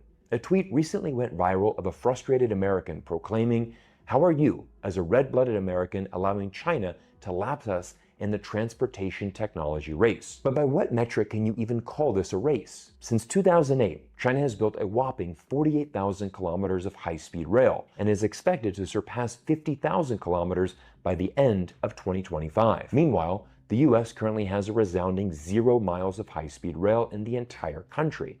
The only competition China has is itself. China has just unveiled its new maglev trains that will travel at an astonishing 600 kilometers per hour, or 373 miles per hour. This will make the distance between Beijing and Shanghai transversable in just 2.5 hours. That's literally faster than flying when taking into consideration the extra steps required in air travel. And to be honest, this remarkable transformation in train travel is personal to me, as I've actually seen and experienced it with my own eyes. I can remember taking this exact train journey all the way back when I first came to China in 2007.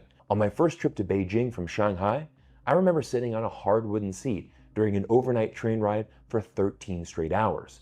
The train was very slow, cramped, and honestly, extremely uncomfortable. But to go from that basic level of train to maglevs rivaling passenger jet speeds in less than 2 decades is nothing short of incredible, and a testament to just how fast technology is moving in China. But honestly, it's not just trains and cars. It's virtually every single industry of the future. Ask yourself, when was the last time you saw a noticeable change in your iPhone? Meanwhile, companies like Huawei and Xiaomi are releasing innovations every year, like sleek tri-folded phones and entirely new operating systems. Recent clips have gone viral over Huawei's new touchless file sharing, which allows you to literally grab files and drop them onto the desired device destination. But what's most amazing is that all of these future technologies require massive energy outputs. Instead of recognizing this fact and building out its energy supply, United States energy generation has stagnated for decades.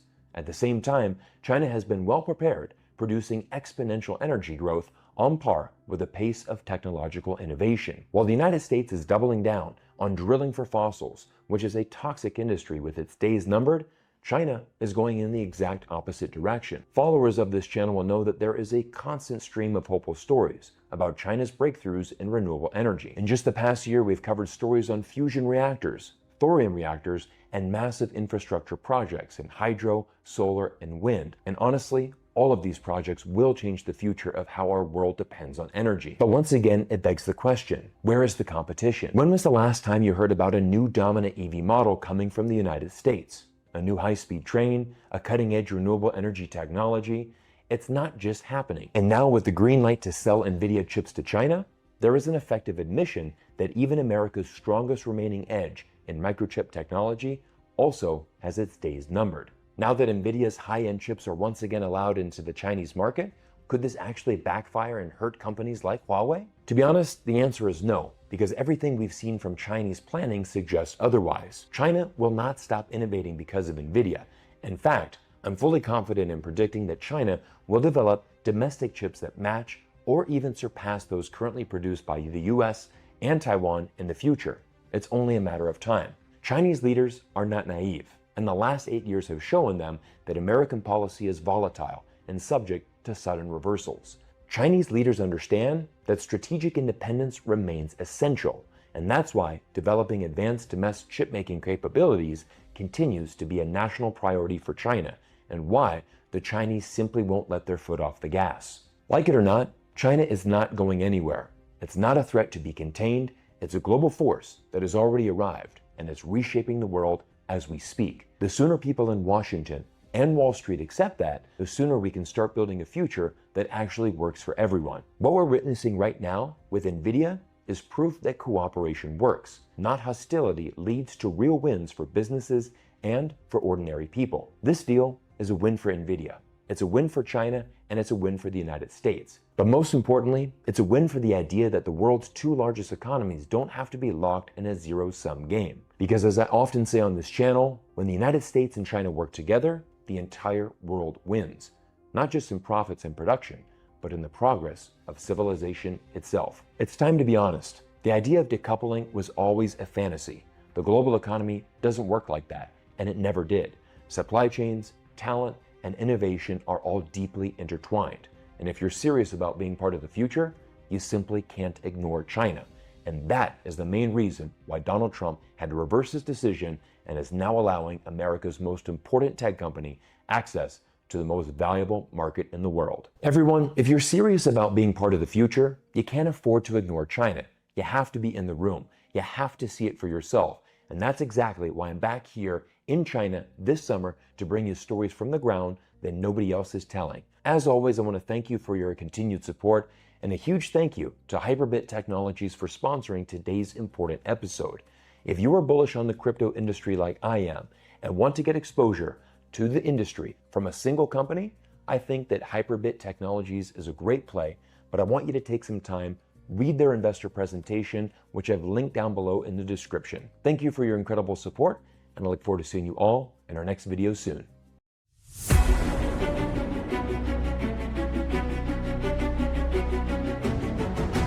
Some people say, if you come to China and want to learn about the past, go to Beijing. If you want to know the present modern China, go to Shanghai. But if you want to know what the future looks like, go to Shenzhen. And I agree, Shenzhen is a vibrant young metropolis with an urban planning that emphasizes sustainability, efficient public transportation, and smart city technologies.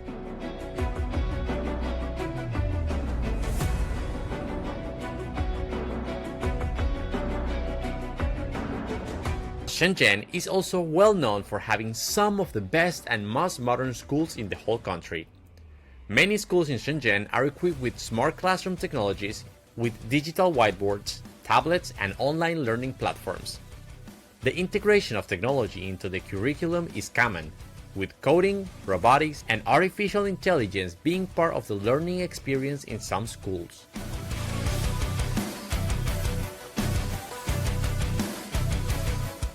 I will show you an example of what I'm talking about.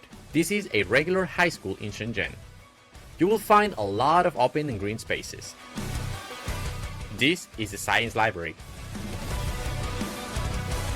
This is also a regular classroom equipped with high-definition screens and 5G.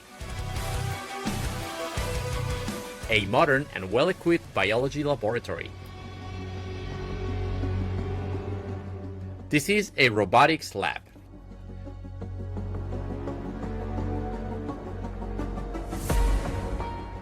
The school also has a flight simulator for the new C919, an airplane 100% developed and manufactured in China.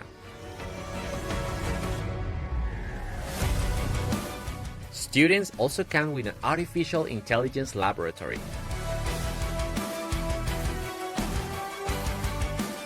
Also spaces dedicated to art, like a dance practicing hall, a music classroom, and a theater for performances and ceremonies. Physical activities is also a priority here, so spaces for sports and different disciplines can be found all around the school. This is also the cafeteria and the students' dormitories. So basically this is the quality of some high schools in Shenzhen.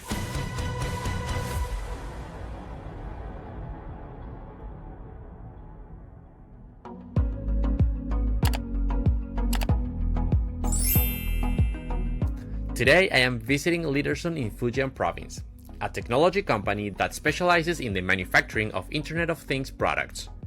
They're also developing several technologies for what is the classroom of the future today.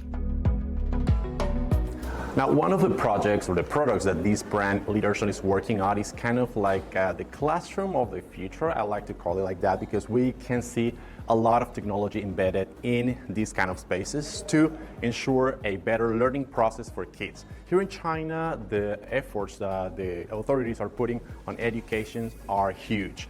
And that's why these kind of companies are also developing these kind of technologies.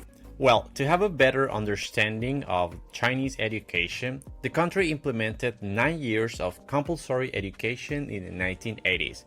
It covered 6 years of primary education and 3 years of junior secondary education. There are approximately 150,000 primary schools in China and roughly 105 million students enrolled in primary schools. That's a lot of students. But what is really impressive is that the net enrollment rate for primary education has consistently been above 99%, indicating almost universal access. We are checking some of the lamps that they're using in the classrooms nowadays, so they're trying to implement more and more, is this kind of lamps that we have on top of me. They're kind of directing the light to the students down there, so the light is not spread all around the room. That will ensure a better focus on each student rather than a more irregular lining all around the classroom. They also have some sensors that can detect the natural lining in the classroom, so they can identify which spots in the classroom needs more light. Well, China has around 80,000 junior secondary schools and about 14,000 senior secondary schools. There has been significant growth in enrollment rates at the high school level. The gross enrollment rate for secondary education reached approximately 89% by 2020. Approximately 60 million students are enrolled in junior secondary schools and around 24 million in senior secondary schools.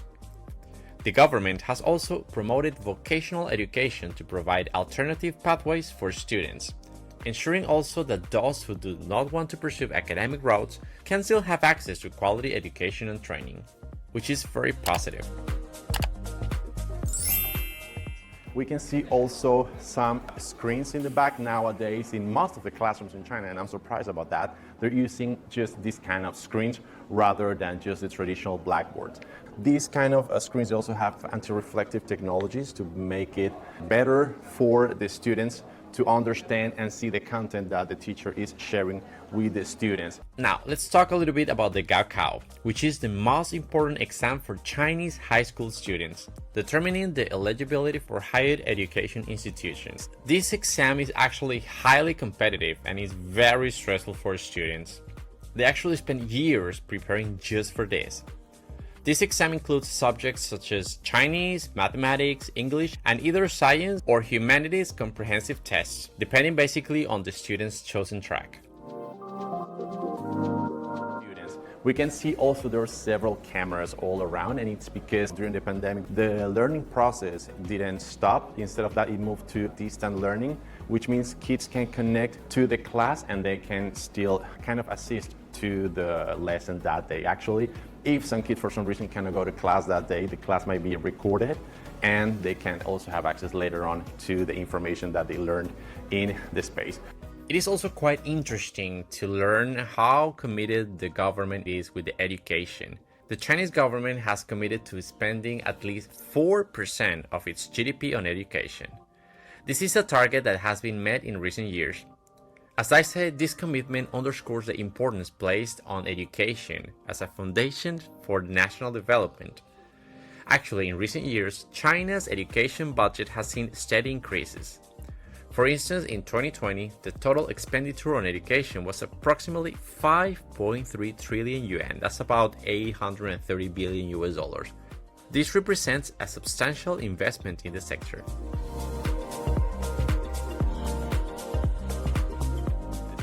We also see different kind of features and devices that are designed for classrooms, like air purifiers. If a kid might be sick and might not have the symptoms yet, but probably they can spread still the virus to the classroom. These kind of devices can actually purify the air in the classroom, which is very clever.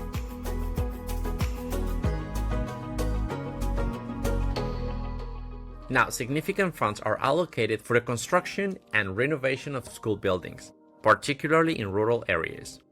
This includes modernizing facilities and ensuring that schools are equipped with the necessary educational technologies.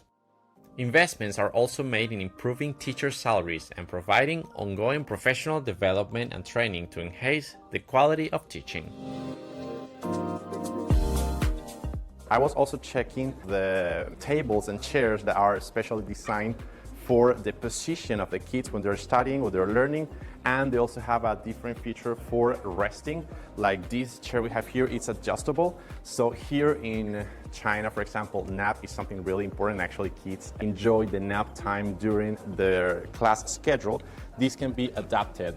So this is like a more comfortable position for kids to have a nap. And actually, I'm pretty sure you have seen some videos that went viral that kids are using these kind of tables to adjust them and take a nap. I'll show you these kind of videos.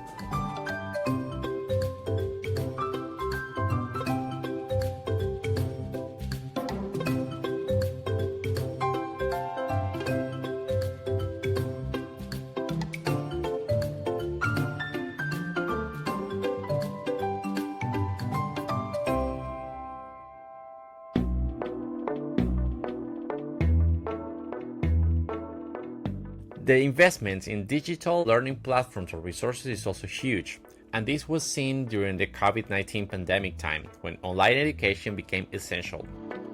Actually, efforts continue now to expand access to digital education in remote areas. There is funding for development of smart classrooms equipped with modern educational technologies to enhance the learning experience. And also little lamps, of course, they're using the same kind of technology with kind of panels inside that can direct the light in a better way. They're using this kind of warm light technology not to make the eyes so tired when they're studying.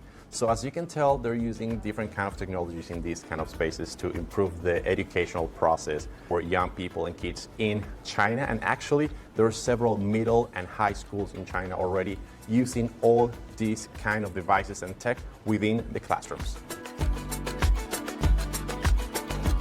Something that I personally believe is a wonderful achievement is that access to education in China has really improved over the past few decades. There are significant achievements in universal primary education. They have expanded secondary and higher education enrollment. And also the efforts to reduce disparities between urban and rural areas are very remarkable. The government's sustained investment and reform efforts have played a crucial role in these advancements. This has helped to position China as a country with broad and growing educational access.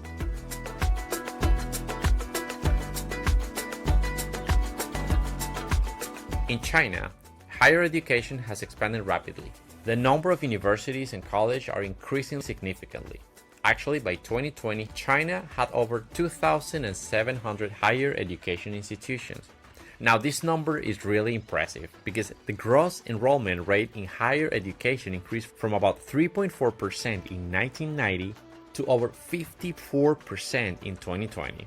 This reflects a broader access to university education.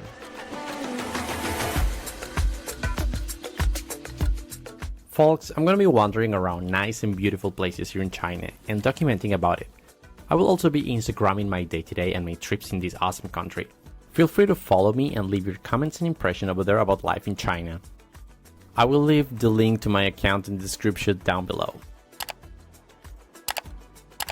Remember to like the video, subscribe to my channel and hit the bell button so you don't miss any of my follow-up stories about what's going on in this part of the world. If you think there might be someone else interested in these kind of videos, please consider sharing. My name is Rafael, thanks for watching and stay safe until next time.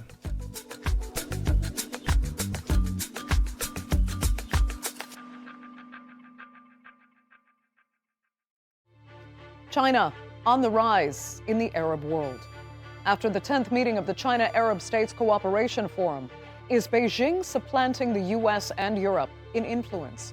Pitching itself as an honest broker in Israel's war on Gaza, as well as a partner in trade and investment, will China's modus of outreach and non-interference take hold in Arabic-speaking states? I'm Andrea Sankey, and today's Newsmaker is China in the Arab world.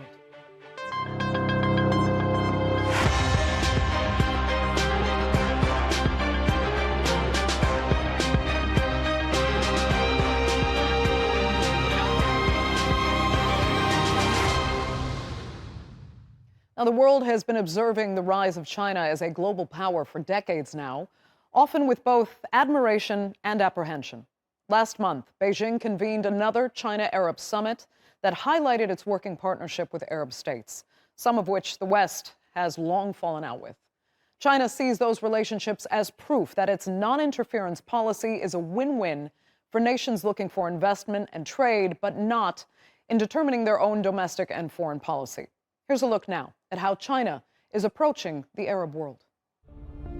Within 11 years, China's economy is expected to overtake the US as the biggest in the world, and its growing global clout is increasingly being felt in all corners of the world. In its latest diplomatic push, Beijing recently hosted the China-Arab States Cooperation Forum, where leaders and foreign ministers from the 22 Arab League states gathered to meet President Xi Jinping. Discussions focused on economic cooperation, but also delved into critical issues from counter-terrorism to the climate crisis and human rights. And the leaders' statements highlighted just how much progress is being made between China and Arab states. Before the establishment of the forum, the volume of trade didn't exceed $36 billion a year. Last year, 2023, it was $400 billion. So 10 times, more than 10 times doubled. So the significance of that forum is very much noticed. China's approach to Palestine also won praise from the Arab world. Beijing pledged significant humanitarian aid to Gaza and has repeatedly urged Israel to declare a ceasefire. I would like to thank China for supporting the just cause of Palestine and the Palestinian people. We are seeing that the Palestinian issue is now being more clearly explained worldwide, with its historical context being revealed, including the suffering endured by the Palestinian people over the past 60 to 70 years. The forum's host, President Xi Jinping, emphasized the historic ties and mutual benefit for both sides. As an Arab saying goes, friends are the sunshine in life. I always find it heartwarming to meet Arab friends. The friendship between the Chinese and Arab peoples is deeply rooted in our friendly exchanges along the ancient Silk Road, in our joint struggles for national liberation, and in our win-win cooperation in promoting national development. China's growing influence now reaches far beyond its borders, with strategic investments in different parts of the world, from the Pacific to Africa and the Middle East. Key investments in Sri Lankan and Pakistani ports underline China's strategic maritime ambitions, previously dominated by India in regions such as the Maldives. And across Latin America, major infrastructure projects bear the hallmark of Chinese investment, driving growth but also sparking debate about influence and sovereignty. and China's rapid rise is not greeted with applause from all over the world. The US, whose imports of Chinese products help fuel China's phenomenal economic growth, is increasingly placing tariffs and restrictions on the flow of Chinese goods. And the two superpowers are also at odds over China's stated aim to bring democratic Taiwan back under its control. But as China forges ever closer ties with the global community, the gradual shift in the balance of power appears to be moving inexorably eastwards. So while the U.S. is looking to prevent Chinese growth, at least in its own market, other nations, including Arab states, have plans to increase cooperation. So will China replace the U.S. and Europe in their influence and economic power in the Arab world? Well, joining me now to debate that and more are from Beijing, political and economic affairs commentator Einar Tengen. From Washington, professor at the National Defense University, David DeRoche. And from Manama, Bahrain, senior fellow for Middle East policy at the International Institute for Strategic Studies, Hassan Al-Hassan. Thanks all so much for being with me. Hassan, I'll start with you. Tell us how you think Arab states actually view China. Is there, some enthusiasm, at least among some, to be able to break away economically from powers like the U.S. or in the case of North and West Africa from France, with China as kind of the new power alternative? So I think these dynamics that you describe have been in motion for quite some time, in the sense that China already looms very large in economic terms. It has been the largest trading partner for the Arab Gulf states as a bloc for quite some time. And as a region, it already, I think, overshadows most other great powers, including the United States and the EU, as a trading partner yet again. And of course, in energy terms, China is obviously the largest energy oil export market for most Arab oil exporters. So in economic terms, I think China has already very much claimed its place as the top economic power that countries in the region look to. The Belt and Road Initiative, the very large infrastructure building initiative that China rolled out several years ago, and that came with promises of investments and financing of much needed infrastructure, has also been seen with great interest and appetite by countries in the region. And a lot of the countries, including capital-rich Arab Gulf states, have linked their own economic visions to the Belt and Road Initiative. And obviously countries that lack capital, including in North Africa and the Levant, have also been very interested in attracting Chinese financing and investing. And so I think China is seen as a development partner. It already has multiple development initiatives in Egypt, in Iraq, and elsewhere. From a trading perspective, it's obviously very significant. And so I think that economic relationship definitely stands on its own feet. The interesting thing is that China, especially with its specific partners like the UAE, Saudi Arabia, and Egypt, are now, I think, taking relations beyond traditional trading links. And so obviously China is an investor in those countries.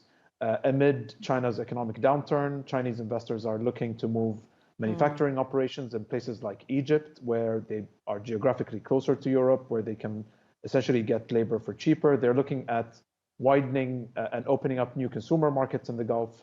And you also see an interest among Chinese asset managers, whether private or sovereign. Okay. And so we're really seeing an appetite for investments, and even potentially, the linking of stock exchanges.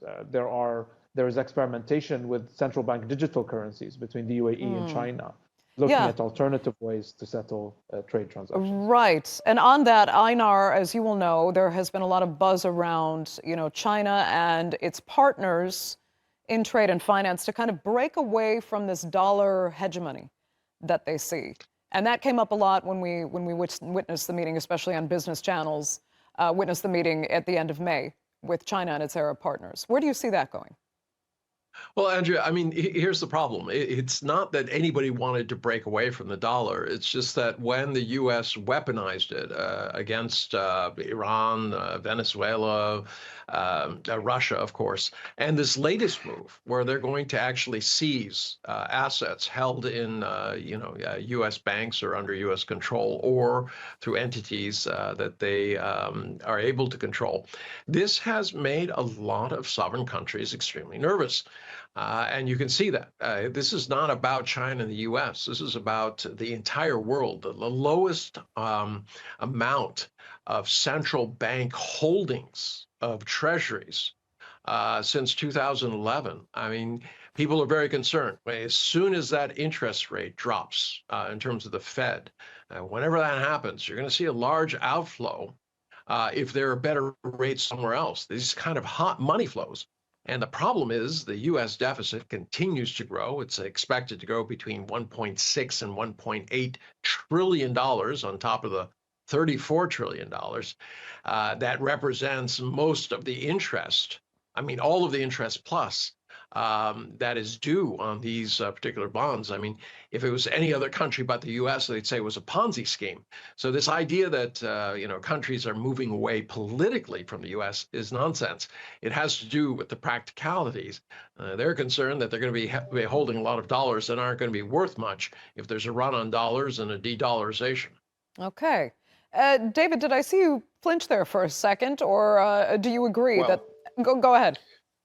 Well, the deficit is of concern, and there are perhaps some financial considerations. But look, the reason why people go to the dollars and the U.S. dominant, I used to work money laundering in the 1990s when we first started applying sanctions and stuff. And we were told then that all of Latin America would move away from the dollar.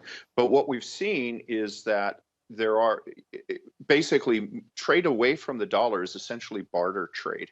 And the reason for that is because if you move to any alternate currency, what you have is an authoritarian state that doesn't have a legal process that you can pursue and adjudicate claims against the government.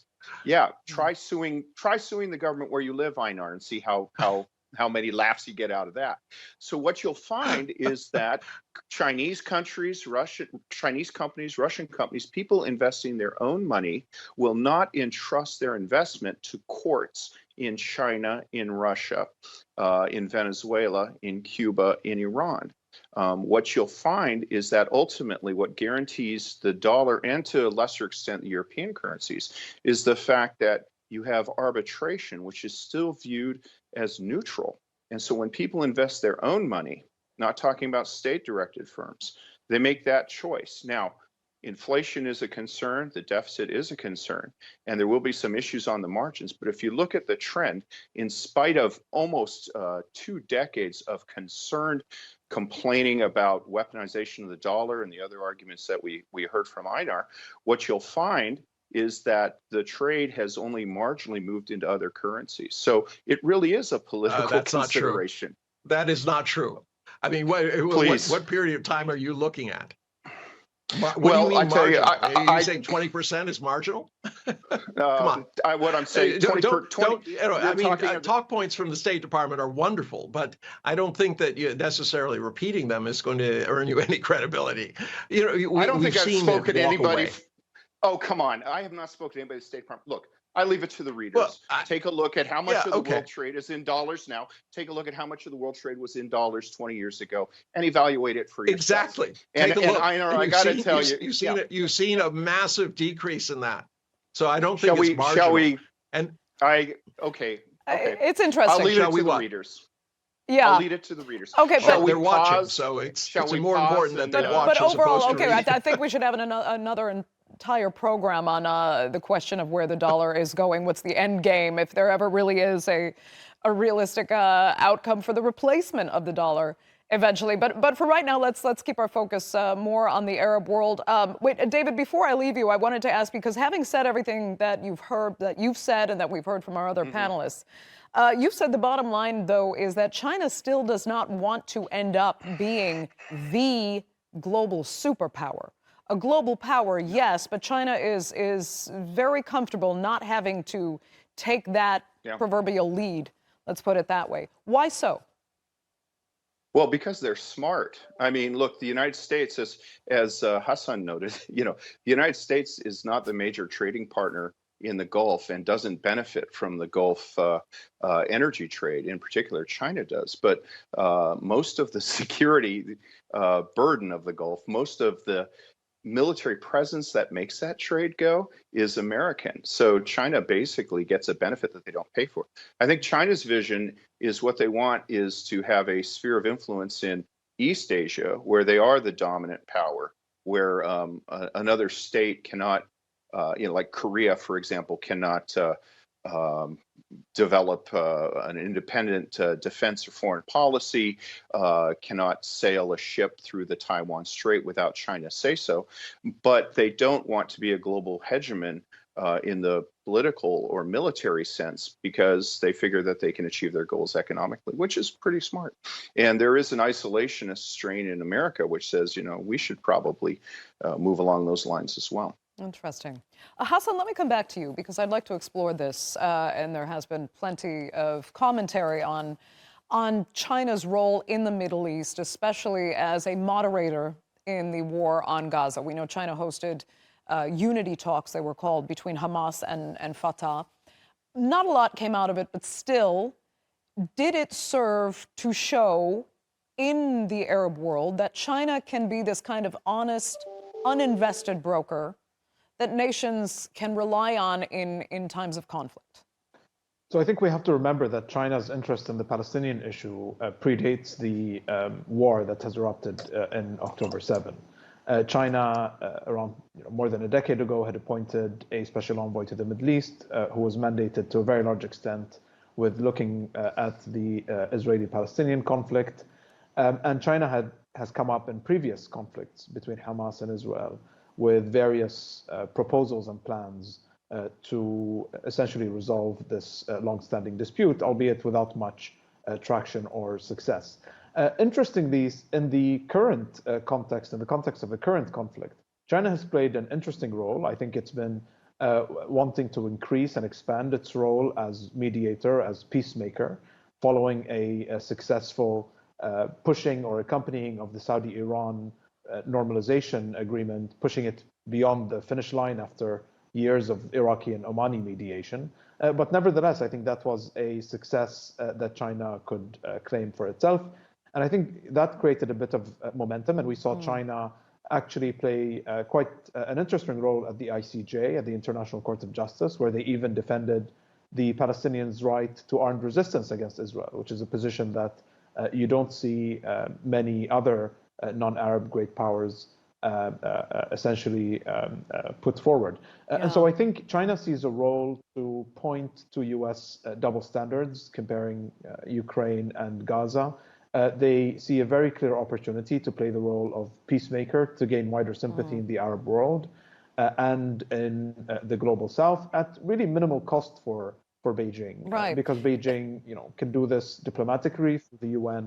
It's interesting, Hassan, international that you did mention Iran there, because China is in a very unique position in being able to manage a good relationship with Iran, but manage a good relationship with some of Iran's adversaries. It's almost like China is kind of an assertive version of Switzerland, that it can somehow maintain a sort of neutrality while dealing with all parties. That's unique.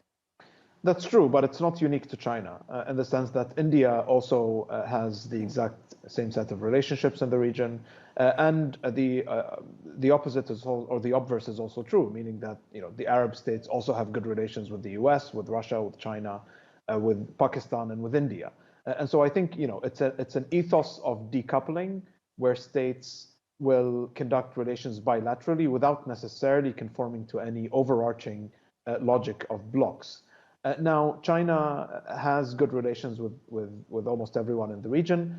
At the same time, I don't think China has a massive appetite to invest a lot of real capital behind, this role as a peacemaker, as mediator. I think it's willing to do it so long as it doesn't cost China very much, and there's a clear and easy opportunity for it to do so, but without really investing much of the financial or political, let alone military resources that would be needed to bring a lot of these things to fruition. Okay. I think China largely prefers to work through regional partners rather than sort of over their heads. Okay, then Aina, let me come back to you, because we have this issue now of China facing these massive, U.S. tariffs.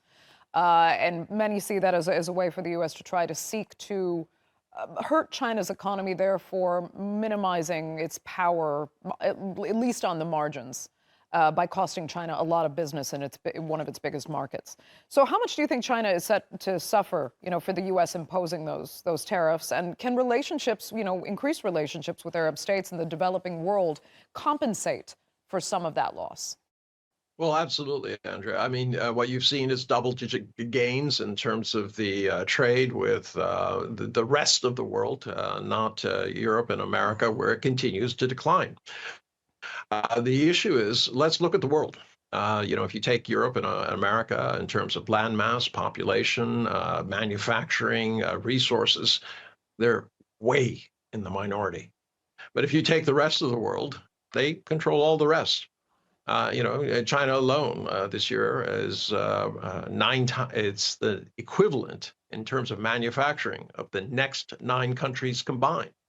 The only comparable situation is the U.S. defense budget, which is more than the next 9 countries combined. It's a guns and butter type of situation. But, there's one thing I want to add here, Andrea, and that is it is a mistake to assume that China will act the same way as the U.S.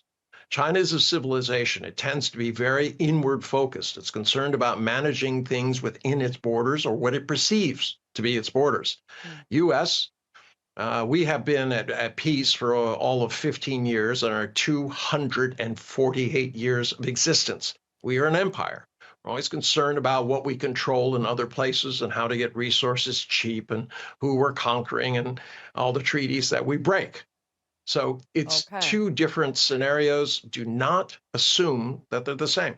David, would you agree there? And if you can also kind of comment on what the U.S. strategy, if I can call it that, the Biden administration imposing these massive tariffs, what it thinks it will achieve in either harming China or protecting U.S. consumers. So I'm not sure it's much protection because, hybrid cars, for example, are far more affordable if they're Chinese made. And they're actually performing rather well, especially in markets like South Africa. You'll see them everywhere.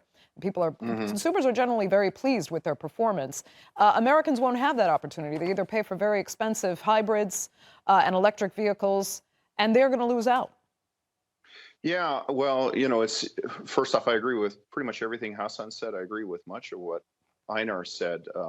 The only point I would highlight is Einar's point about China's borders as it perceives it, which are certainly not as China's neighbors perceive it. I think that the impetus for these tariffs is domestic. I don't think that there's any great plan to hobble.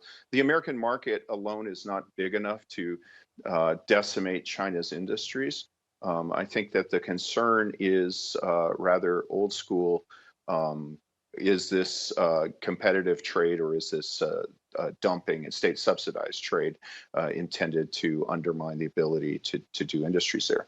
And what's really interesting about the tariffs on these things is that President Biden out of government, when President Trump had tariffs on, I think, Chinese aluminum or something, he said, oh no, tariffs are anti-competitive, they harm American markets. But then in office, President Biden's policy is similar. So I think it's more of an economic argument rather than a geopolitical argument. I think it refers to things such as government trade subsidies and production subsidies and dumping. Okay. But yeah.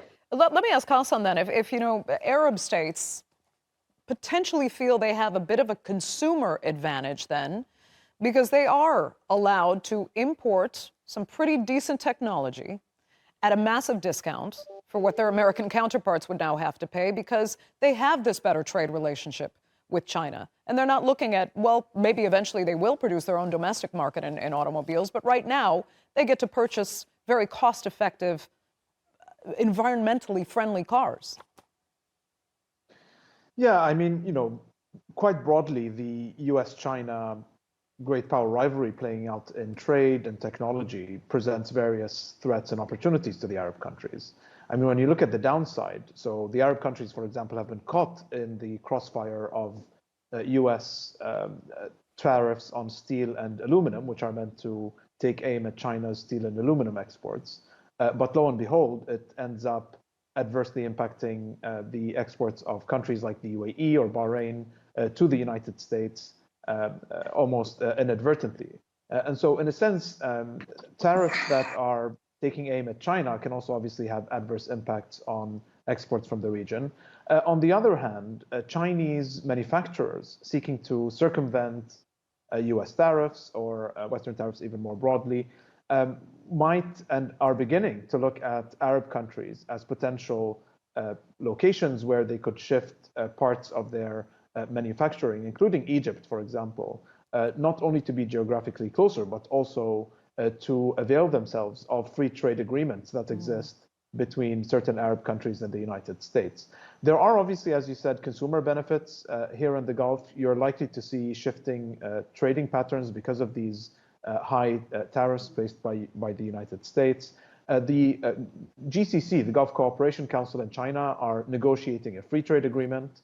They've been doing so since 2004, but there are indications that over the past 6 months, those negotiations have picked up in pace and intensity. And if that happens, then you could see a trade facilitating effect of that agreement between China and the Gulf states. Keep in mind as well that that countries like Saudi Arabia and the UAE are also often used as or could potentially be seen as places for China to try and gain access through trade to pieces or components of technology that are currently under U.S. export controls. Okay. And that may have and has already seemingly had an impact on the U.S., for example, placing restrictions on NVIDIA's export of chips to the region, primarily out of fear that these could then find their way to China. So broadly speaking, the great power rivalry between China and the U.S. Obviously has downsides, but also upsides for the region. You know, so much more to talk about. But